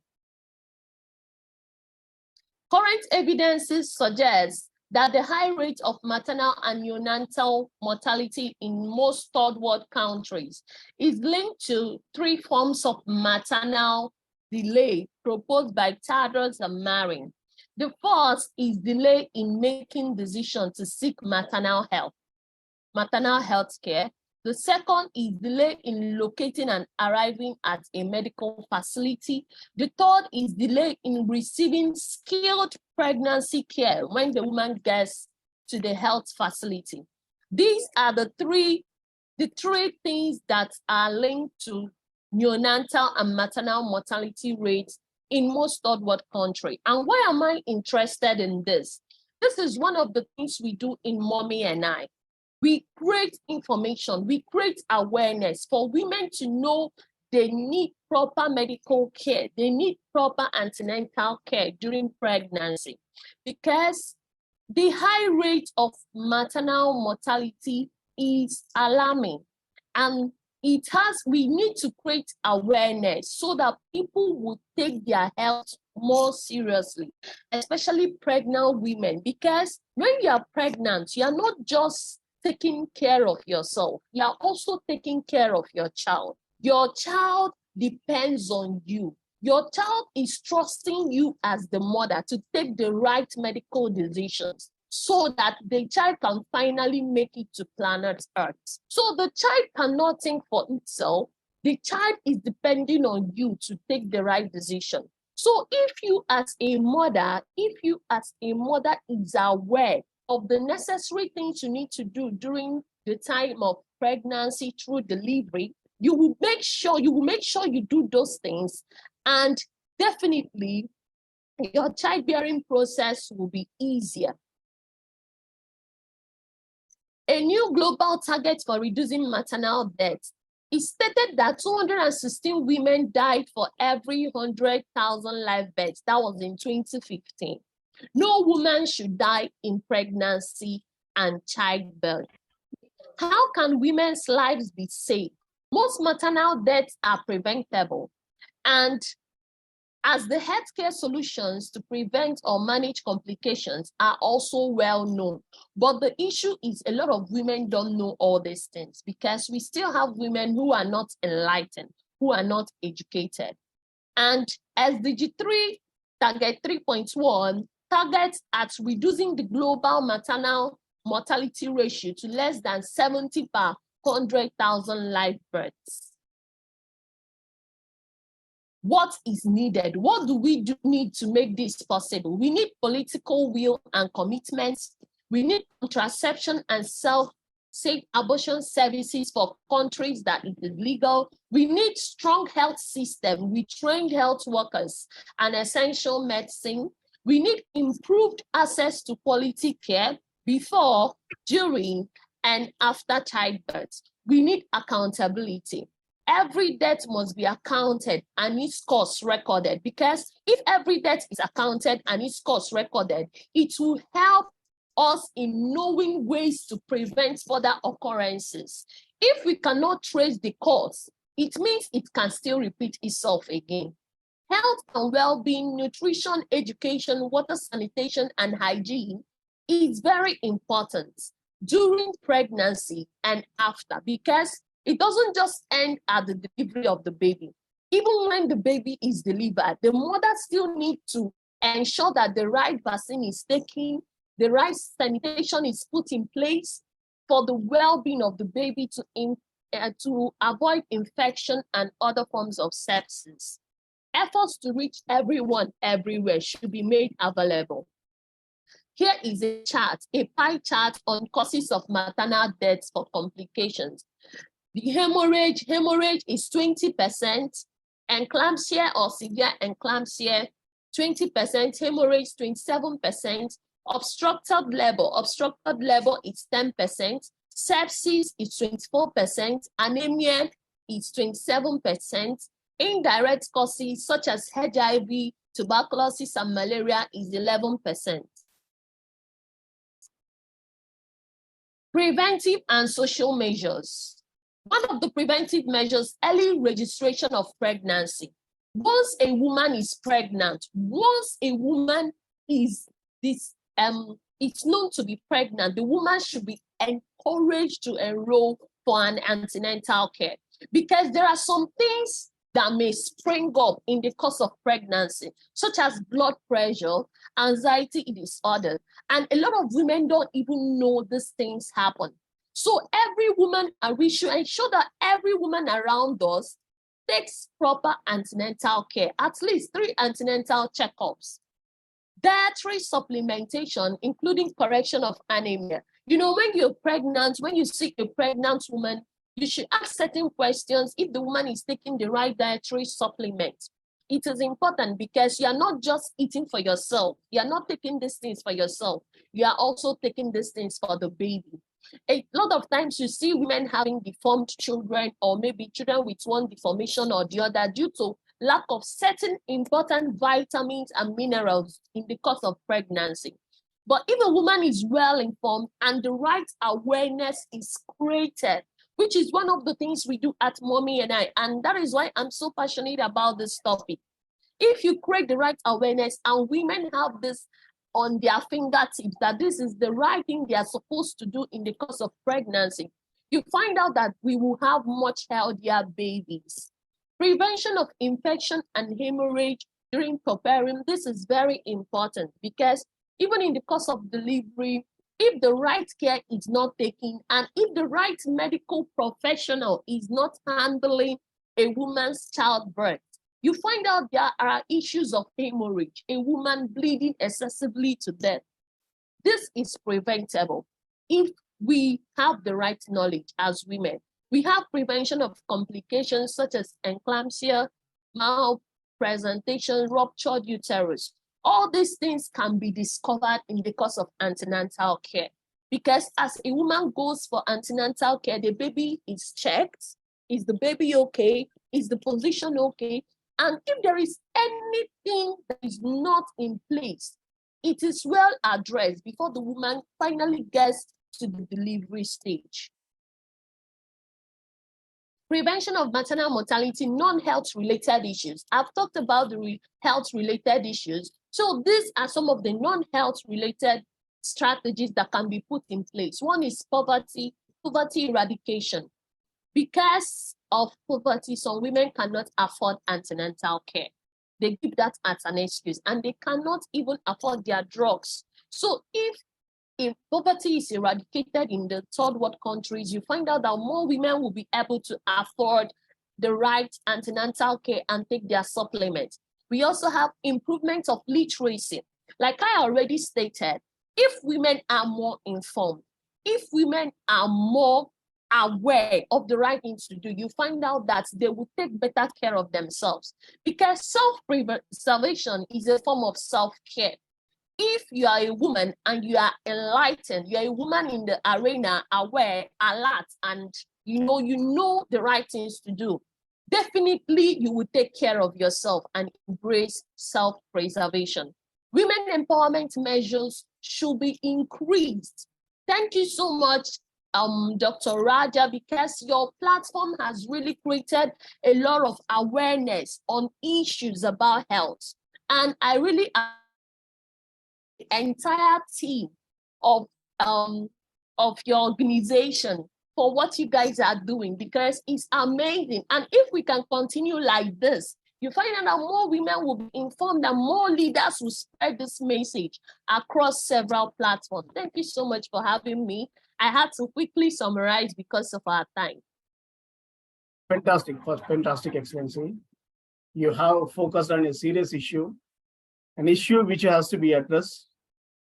But for that, women should come forward. Women should come forward into politics. They have to, when women empowerment comes, who will empower women? That is the question. So, women should empower themselves. Women can empower themselves by becoming great politicians. Because here, whatever the topics you have mentioned, by creating awareness, we can solve so many problems. We can solve so many mothers' lives. Really, that's fantastic. Through preventive methods, the way you have presented, because it has many solutions. Thank you so much. Women should advance women should come into politics, and they have to make decisions. Because still I don't know about this issue. I know it minute level, but it had given a broader picture. Thank you, Dr. Esther Ji, for the wonderful presentation you have given on a serious issue with a seriousness. Thank you so much. Now I invite our dear friend Dr. Augusta Elizabeth Koromam from UK, Parish Councillor for Chartered Register, Kent, public health consultant, global speaker, author. She has been doing wonderful service through our organization, Sickle Cell. Dr. Augusta, are you there? Yes, she is there. Yes, I'm here. Can you hear me? Yes, perfect. Okay. A very welcome to everyone here today. It's an honor to be here today, and I'm so much happy to share this platform with all the distinguished guests. Thank you so much, Dr. Raja, for having me today, all the way from the United Kingdom. If I can share my slides.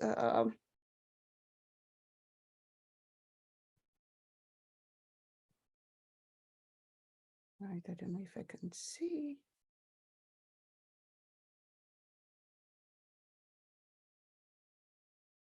Yes, you can share. Right, I'm just trying to share.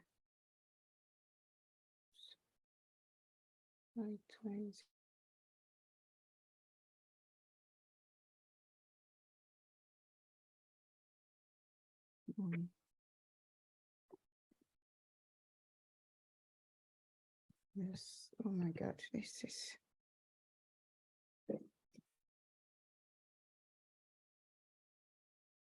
Okay. Just.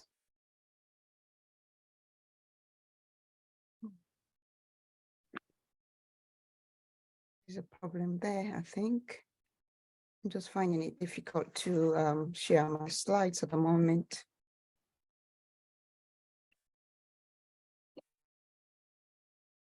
Okay, where we are. Where is it? Can you see my screen? No. No, you can't. No.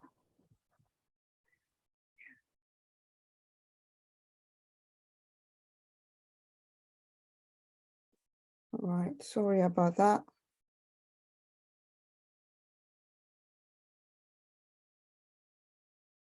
Okay. Oh, recording in progress.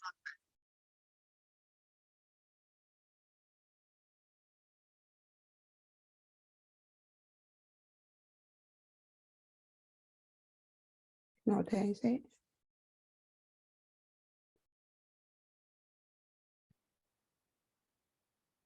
Okay, right. I don't think I can find it here. I don't know. I'm just finding it a bit difficult to must apologize to get my screen into place. But it's a pleasure of having me here today. Today we're talking about good health and well-being.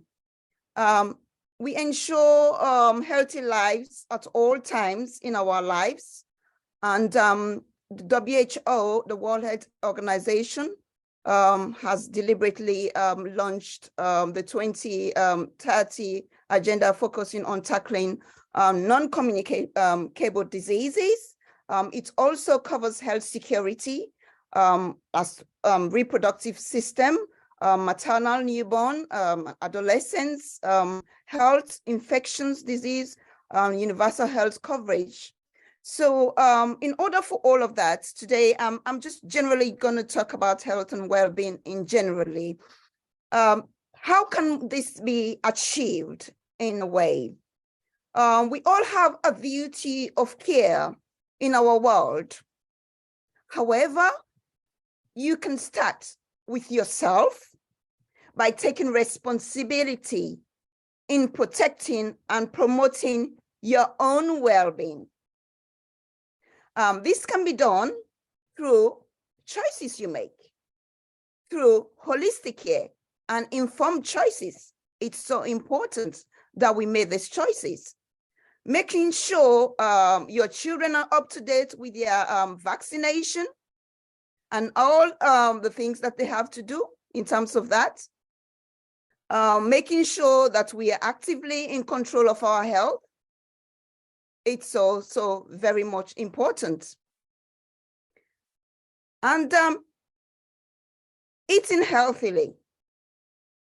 Eat healthily. A healthy diet, as all the people have said as well, will reduce the risk of diet-related diseases. Also, there is a growing amount of evidence showing for food affects our moods, and it's so important. So what you eat, the types of food you eat, the timing of the food, things are really sensitive in terms of food. Feelings of well-being can be protected for ensuring that our diet provides adequate amount of brain nutrients, such as essential vitamins and mineral, as well as water. It's so important to drink water. For me, I'll say most of the time I just drink water. I don't drink or anything like that. I drink water because water is so important in dealing with health conditions as well. And during our daily lives on everyday activities, we need to drink water. The other thing I want to emphasize on today is mindfulness. Be mindful. Mindfulness meditation can be practiced at all times. Research has suggested that it can reduce anxiety levels, low moods, and all of that. Stress, anxiety, depression, all of those things can be reduced.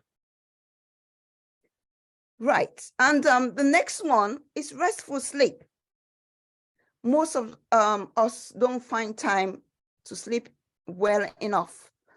Either it can be because maybe we are so busy, doing so much stuff, but it's always advisable to have a good night rest. Find time to sleep. Get enough rest during the day or during the night. If you're working at night, make sure when you come at home, you rest, you make sure you sleep, have enough sleep, because it's so important that we sleep. Physical well-being. Physical well-being, for me, what I do always, I do a lot of exercise in the morning, like in terms of walking around, because I live in a neighborhood where it's really fresh and greenery. So I do my walking exercise every day because I want to feel my heartbeat.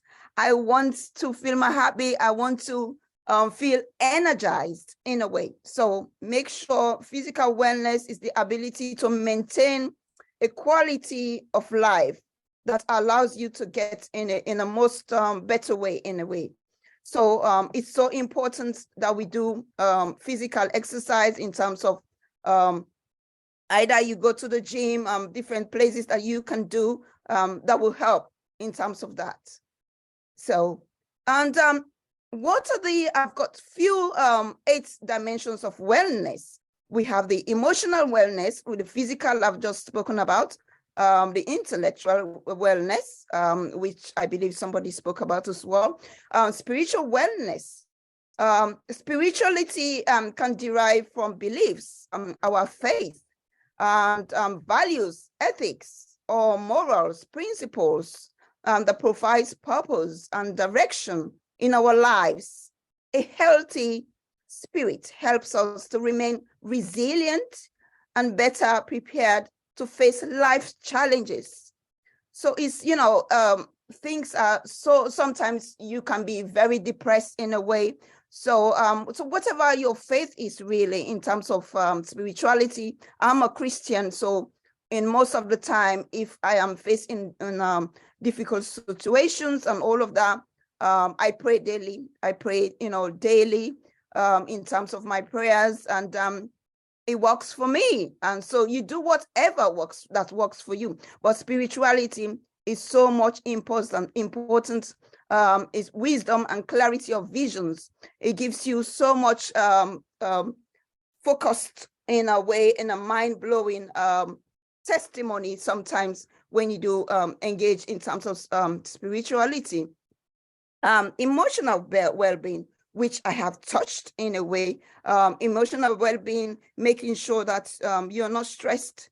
Most of the time, I'll say that we have to be very mindful of the people that's around us, you know, and the other speaker was saying that, you know, we need to be patient and all of that. Yes, we do need to be patient in dealing with ourselves. And most of the time, what I always say to even my children, it's so wise to stay away from anger. Anger is a very bad spirit. And whatever life throws at you, make sure you deal with the situation. It's how you react to certain things that we create, you know, depression, that we create anger, that we create anxiety. So whatever, you know, whatever way you find yourself in life, try and find a solution that will ease the tension, will stay away from anger. And really, what I would say, we must all learn to live with each other, all of us here, because diversity brings beauty. It's so important that we tend to behaviors. Behavioral health in public health is one of the major issues that is always raised, how we relate to one another, because it's all parts of health and well-being. How we speak to one another, how we talk to one another, how we interpret things, how we perceive things, you know, in terms of, judging others in our lives. We need to accommodate some things. So it's very, very important for us to look at these things and narrate it in a better way. And so today, and I know I have 5 minutes presentation, which I'm trying to juggle around to finish as much as possible. The intellectual well-being, which we are doing right here today in terms of intellecting with each other, you know, talking about the SDG goals and interacting with all of us here today. So it's really important that we get on things and all of that. Therapeutic care, you know, some of you don't know, if you know, you have time to do some things in terms of emotional care, in terms of therapeutic care. So today, I just want to thank you all for listening today with a short speech from here, all the way from the United Kingdom. Thankful to everybody here present and to Raj. God bless you all. Thank you so much. Thank you so much, Excellency. That's fantastic, amazing. Now I invite Hediana Devi Nirvika, an entrepreneur, NLP master practitioner, ACT therapist, REBT therapist, and mental health advocate. Hediana ji, over to you. Hello, good morning, good afternoon, and good evening to everyone. First of all, my deepest gratitude to Raja Roser, Caroline Mom, and Siswa Humanity United International Royal Council for organizing this World Peace Summit, and also all guest speakers. So we have heard all the amazing presentation and speech from chief guests and also the previous speakers. And today my presentation is not going to be each target point of SDG3. Set by United Nations, but how in general we can achieve the good health and well-being. So now please allow me to share my screen.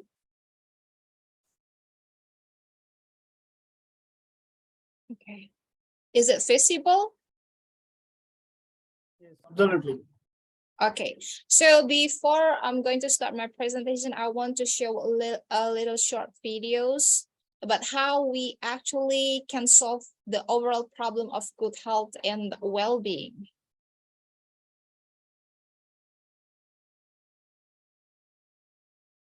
When you feel off, turn your body on. Lift, run, train. When you overthink, turn your body off. Sit, journal, meditate. Your body isn't just a home, it's a vehicle. Use it to change yourself physically and mentally.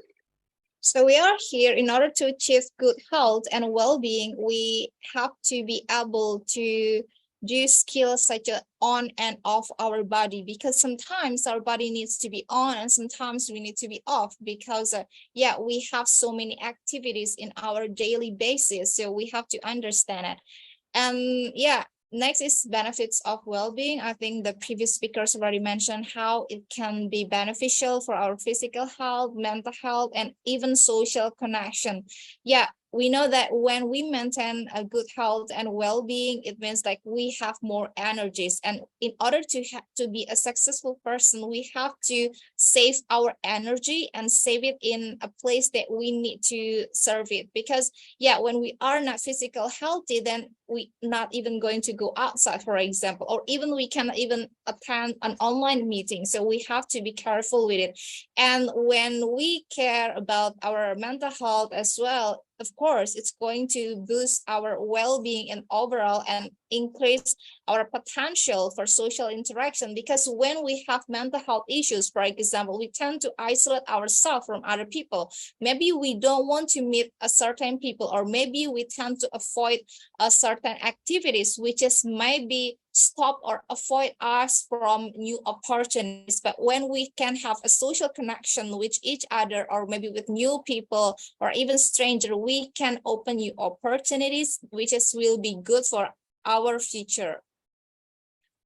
So first thing, in order to have a good health and well-being, we have to produce like a daily routine, healthy eating habits. Because yeah, when we want to be healthy, we have to maintain what we feed on our body and our mind. So first, of course, we have to consume more fruits and vegetables, because yeah, when we are having enough amount of fruits and vegetables, it can really bring us the energies that we need throughout the days. At least you can try 5 foods, or maybe combine with the vegetables if you're having a daily diet, or even in general, one fruit or maybe one vegetables, it's going to be okay rather than nothing at all. And next is choose whole grains like bread, pasta, rice, and cereals. But one thing we have to make sure in here, just because I mentioned here about choose whole grains, it doesn't mean like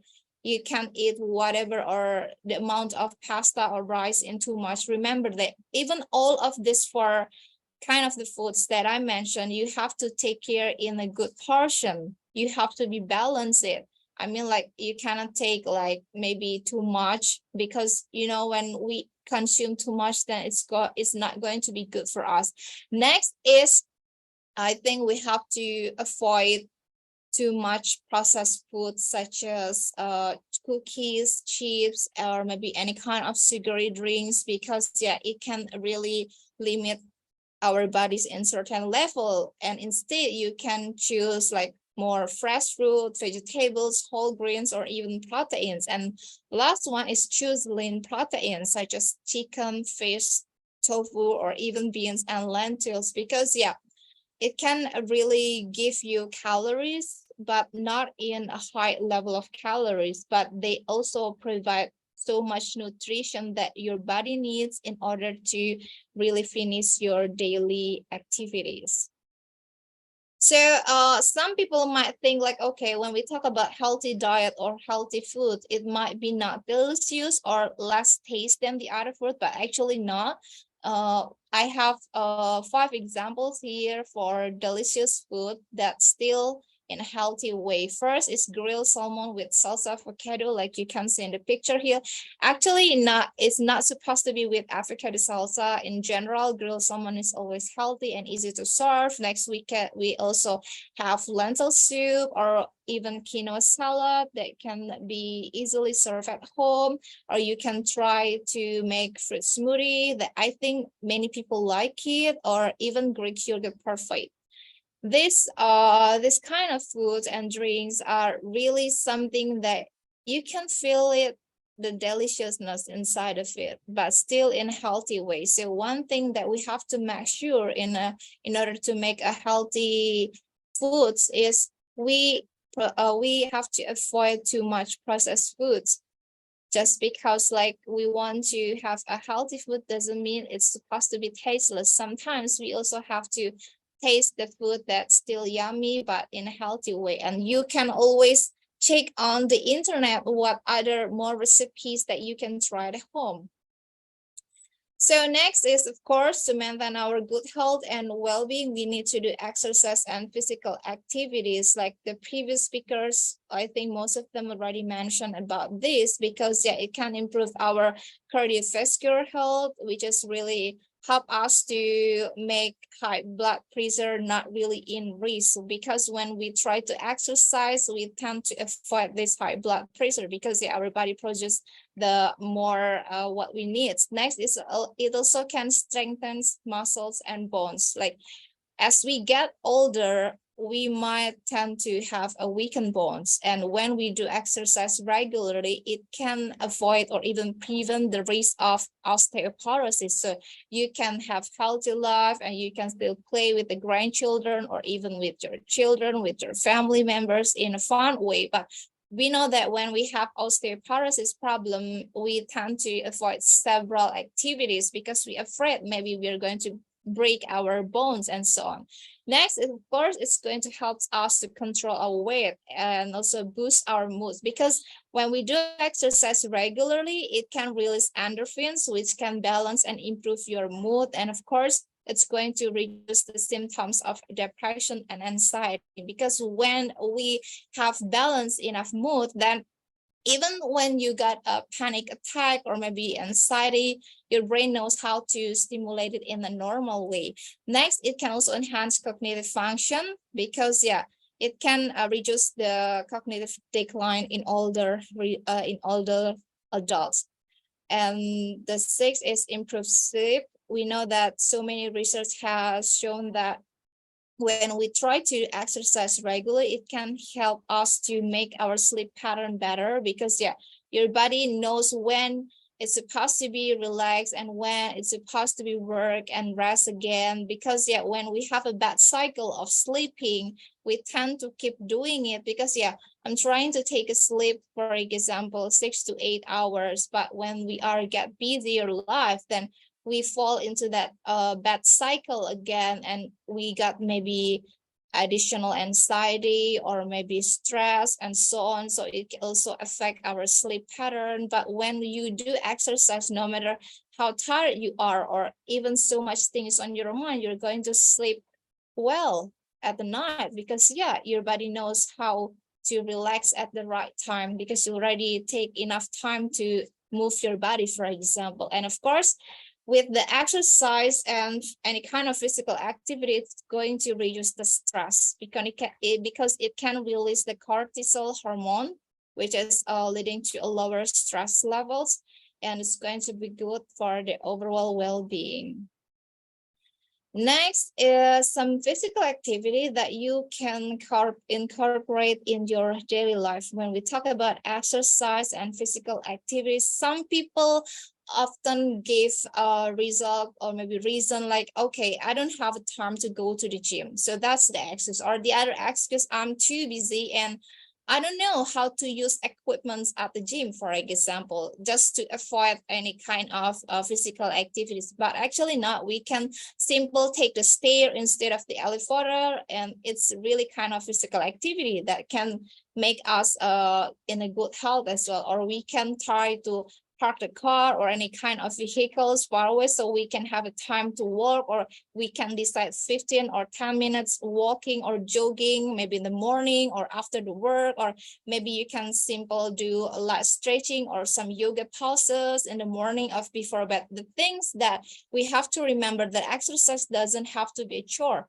Whatever you feel like there is an activity that you can feel or you can find the joy while doing it, as long as it moves your body, you can count it as physical activities that you can use it for maintaining your health overall. Because yeah, even dancing or maybe you are doing aerobic, yoga, it still count as a good activities to maintain your good health and well-being. So play with the kids or even pets is also good kind of activities that you can use. Or if you have more time, for example, in the weekend, you can try to go swim or do water aerobic, or maybe try to new outdoor activities. But I know like many educators are really busy. So I do really suggest any kind of exercise that they can do at home. We also have YouTube where there's so many million videos that you can watch it at home and in your pace time and in your comfortable time and in comfortable place when you want to do it. So we know that when we do practice the good health and well-being, it relates to the mental health, because yeah, taking care of mental health is as important as taking care of our physical health. And when we know how a good mental health can really help us to fight with our daily stressor life, then I'm sure most of us want to keep maintaining it. But the thing is not really as easy as it seems, because yeah, there are so many stressors in our life, and we tend to fall into some cycle or pattern that keep repeating us from that situation. So when we talk about mental health issues related to good health and well-being, so many people really face stress and anxiety because of so many stressors in their life, or maybe even some kind of fear that they have created in just their mind. So yeah, like the previous speakers already mentioned about mindfulness, it's really great tool that we can try it at home, because yeah, it's simple practicing in the present moment without judgment, because some people really not be able to be present. I mean, like our body in here, but our mind is go anywhere we don't know. So we can try to do meditation or deep breathing exercise to help calm your mind. So many people has misconception about the meditation, like all religions suggest to do praying to address what we want to the God, or maybe to yeah, just to appreciate, or maybe tell what's our problem and so on. We have that prayer time for I think for all religions. And when we talk about meditation, it's not only for a certain religion, for example, but meditation, we can take it as a time where our mind really calm and relaxed, so we can hear or we can get inside of what prayers we had during the meditation. For example, I'm Muslim, I'm praying during my praying time, and then when I do meditation, it's simple like being in the present moment, and suddenly I got so many insights. So actually it's not supposed to be a specific religion. We still do praying to our God, but when we do meditation, it's supposed to be a moment where we relax our mind, and we know when we relax our mind, we can get more insights or even new ideas. So this is a real high suggestion. Next is exercise regularly. Of course, like I have mentioned before, when we do exercise regularly, it can increase our endorphins, and it can also release the cortisol as well. So we do really need to do exercise regularly. But even though I put in here at least do 30 minutes of moderate exercise, it doesn't supposed to be a whole 30 minutes. Let's say you are super busy person, you can take 15 minutes in the morning and 15 minutes before you go to the bed. So don't make it complicated, because exercise doesn't to be a chore, or just because it seems like difficult, it doesn't mean that you have to do in a difficult way. Okay, next is get enough sleep. Like Professor Augusta already mentioned about it, like we need really a good sleep, because when we lack of sleep, we lose our concentration, that will simply ruin our day. So next, we can also connect with others. So when we have someone else, like say our support system, then we can help manage our stress and anxiety in much better. Because yeah, let's say we have a group of couple people who wants to listen to our problem, or maybe who keep sharing stories and let us motivate ourselves by simple listening and sharing the stories, because not all people have anxiety and stress want other people to solve their problems. Sometimes they just need someone to listen to them. Okay, next is practice self-care. When we talk about practice self-care, it doesn't supposed to be a fancy thing. Just simple, find something that you feel you are enjoy while doing it. Maybe it can be reading a book, taking a bubble bath, or simple listening to music. Do whatever you like. and being present while doing it. And when we talk about healthy foods and or maybe healthy habit eating, we also have to consider about mindful eating, which means that we have to be in the present moments while eating. Because I know, like, nowadays, even me myself, I honestly feel like sometimes I'm not mindful eating. We are eating, but we are talking about the social media, or maybe we are busy taking pictures, or maybe we are simple judge about something else while eating. So we are not fully enjoy the foods that we are eating. So that's the thing that we have to maintain as well. Because sometimes when we are not fully understand about it, we tend to be not grateful enough for what we have. Next, that really important, I think, is limit exposure to news and social media, because we live in social media age, and we know that some people posted their achievement. For example, if you are not in a good day, and if you feel like you are in a happy day, you already feel so tired after a whole day activities, and you see maybe other people post about something that you have desired since a long time, then maybe you can tend to be jealous, or maybe don't like it, or just give you additional stress and anxiety. So you have to limit the screen time, both on social media, on the phone, or even on the laptop or computer, because just to avoid additional stress. Because when we see so many great things from other people, sometimes when we see it in the good mood or in a good condition, then we can accept it. But when we are in a tired condition, not all people can accept it. So we also have to understand ourselves when we want to jump into it, or when we have to take ourselves from it. So we are not going to get overwhelmed by spending time too much on the screen or on social media.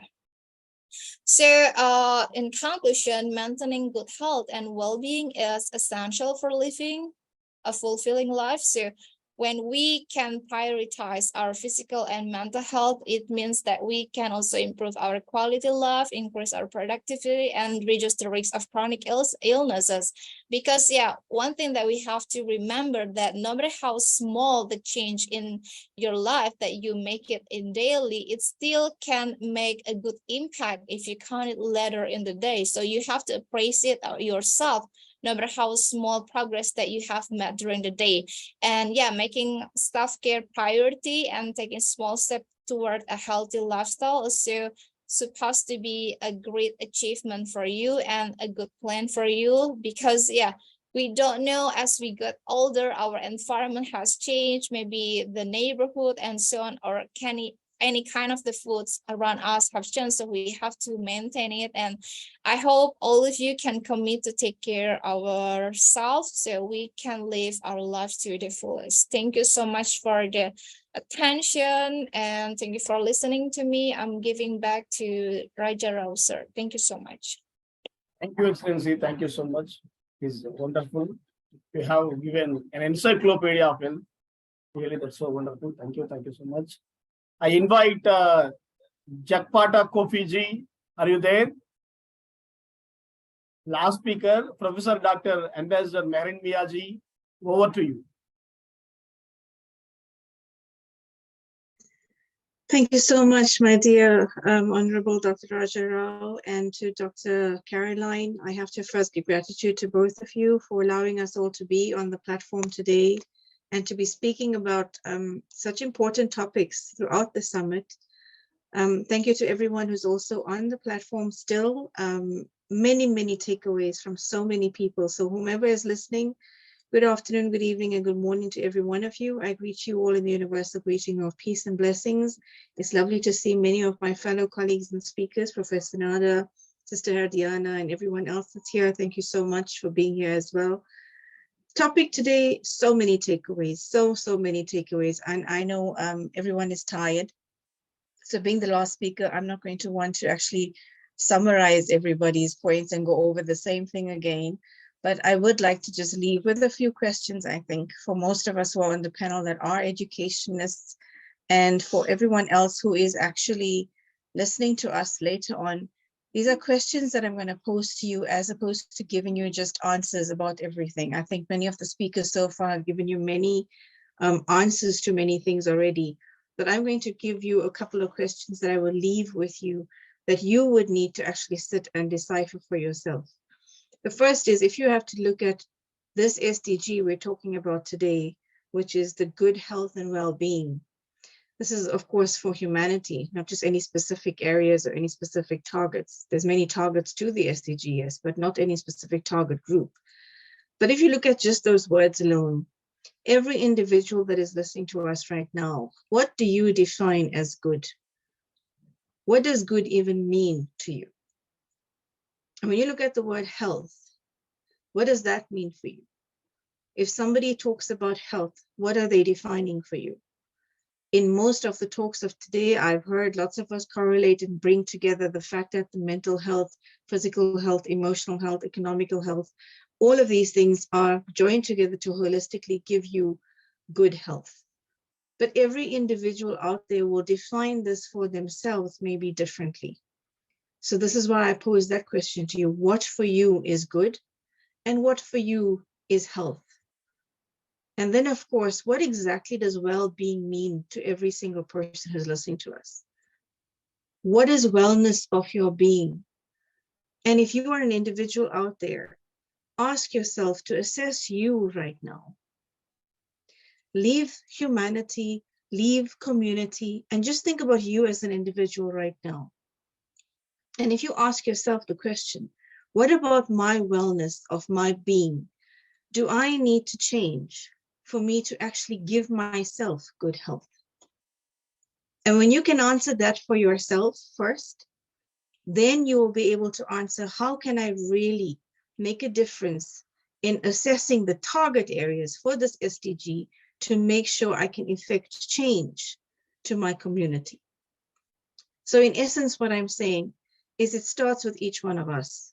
Every single one of us needs to first do that assessment, that awareness on ourselves, on what is good health, what exactly are we meaning by our well-being, what needs to change about that for us to bring effective change for us first. That change begins with each one of us, and that change you bring to yourself is what will be the catalyst effect for good health and well-being for those around you. So it starts with you, it starts within your family. That grows your community, that grows the society, that society grows a nation, but it starts with one. So remember that this good health and well-being is essential, yes. But when I spoke of the awareness right now, it's very, very closely linked to what many of the speakers have spoken about regarding mindfulness and the mindset. And what exactly is that? When we want to create the awareness and when you want to try to answer the questions I have just posed, what are we doing? We're making you think. So what are we linking this SDG3 to? We're linking it to the SDG, which is about education. And when you decide by educating yourself with your answers to this awareness, when you educate yourself about your awareness of good health and well-being, you're actually going to start to learn different methodologies of how to eradicate the poverty, how to eradicate the hunger, how to bring about good economic growth. So every SDG automatically starts to link itself into each other. And holistically, that is why this summit is so crucial. That is why Dr. Caroline and Dr. Raja are bringing this summit together and putting us all together to learn about each of these SDGs is beautiful, because we're not just focusing on just one. If we, at the end of this, link each of them into each other, we will understand how mindfulness, learning about it, creating this awareness is crucial for us to actually get the target to 2030 reached, because we are very, very far off from that, even though we have the 7 years. But if we pull it together like in summits like this, and then effectively start to implement change, not just talk, take it back from here, take it into our communities and make the differences in lives, we can definitely still make the target of 2030. So I'm not going to go any further other than to say thank you so much again for the platform. It was an honor to be here and to learn from everybody. We all learn from each other as we grow. But I will leave just those questions. what does good mean for you? What does good health mean for you? And what do you have to change about you to create wellness of your being? Because your wellness, your good health for you first is the catalyst for others around you. And that education for that is from your mindset, is your taking the time out, and it's for you to make the change first for yourself, to make the change for others around you. So thank you again, Dr. Rajarao and Dr. Caroline, to everyone else who stayed on the platform to listen to the last speaker of today. Thank you very much. God bless. Thank you, Excellency. Thank you so much. Caroline, ma'am, anything from your side or a vote of thanks? Okay. So it's a great day. Actually, I have given my appointments at 10 o'clock, 10:30, 11. I have 3 meetings after 10 o'clock. I thought that the meeting would end at 9:59. I didn't expect this, but it deserves. Our time deserves, because meetings will come and go. But this much beautiful subject on healthy topics, really, that's so amazing and wonderful. I have to start with Professor Nadaji. Nadaji, you are the special guest and you made the program special, so special. Thank you so much. Then Solomon Musa, brother, Professor Solomon Musa, thank you for staying from beginning to end. Kudos to your strength, energy, and patience. Really, you are so amazing. Thank you, my dear brother. And Dr. Stephen Timito, brother, thank you so much for your presence. Thank you so much for joining. And Dr. Vishwanath Panigrahi, sir, soon we will meet on this platform when your subject comes. But thank you for staying with us, supporting us, joining us. Thank you so much. Thank you, sir. Thank you, sir. Dr. GM Archana, ma'am, just we have given you 24 hours before the subject, but even then you have done a fabulous job, ma'am. Fantastic presentation. Thank you so much for your hard work. Thank you so much, sir. And appreciation towards government and our appreciation towards your school. The way you are molding your students, that was so beautiful, ma'am. Thank you so much. Thank you. And I appreciate Ijeoma Esther, ma'am. You are so amazing, ma'am. I have seen you in so many programs, on so many flyers, and on so many occasions on social media. You are doing wonderful job, ma'am. You are doing wonderful job. Kudos to all your efforts, Ijeoma Esther, ma'am. Keep up the good work. And Kofi Japtata, ma'am. Thank you so much. And Hediana, ma'am. You have 2 fans in my house. My elder son, Prince, and Jason, they follow all your videos. You make beautiful videos on several aspects. They like it very much. They follow you always. And thank you for the elaborated. That's why I say today you are the encyclopedia. You have begun A and ended Z. That's really awesome. Thank you so much, ma'am. And Meherin Mia, ma'am, you have given a great ending. The ending which deserves this program, because you have covered almost all into, you must have put all ingredients into it and made a wonderful recipe at the end. Thank you, ma'am. Thank you so much. And Sickle Cell Augustus, ma'am, kudos to your wonderful job that you are doing in UK, and you are doing on a global level in all these social media platforms. Thank you so much. Today we have wonderful speakers. I didn't expect, because we couldn't stop them. But sometimes we tried, but we couldn't, because we couldn't get this opportunity to again they speak. But we can spend 1 hour, then it would be great enough, because in future there is a day when we talk about all these things. Thank you all, excellencies. We'll meet with a great bang on 4th day with quality education.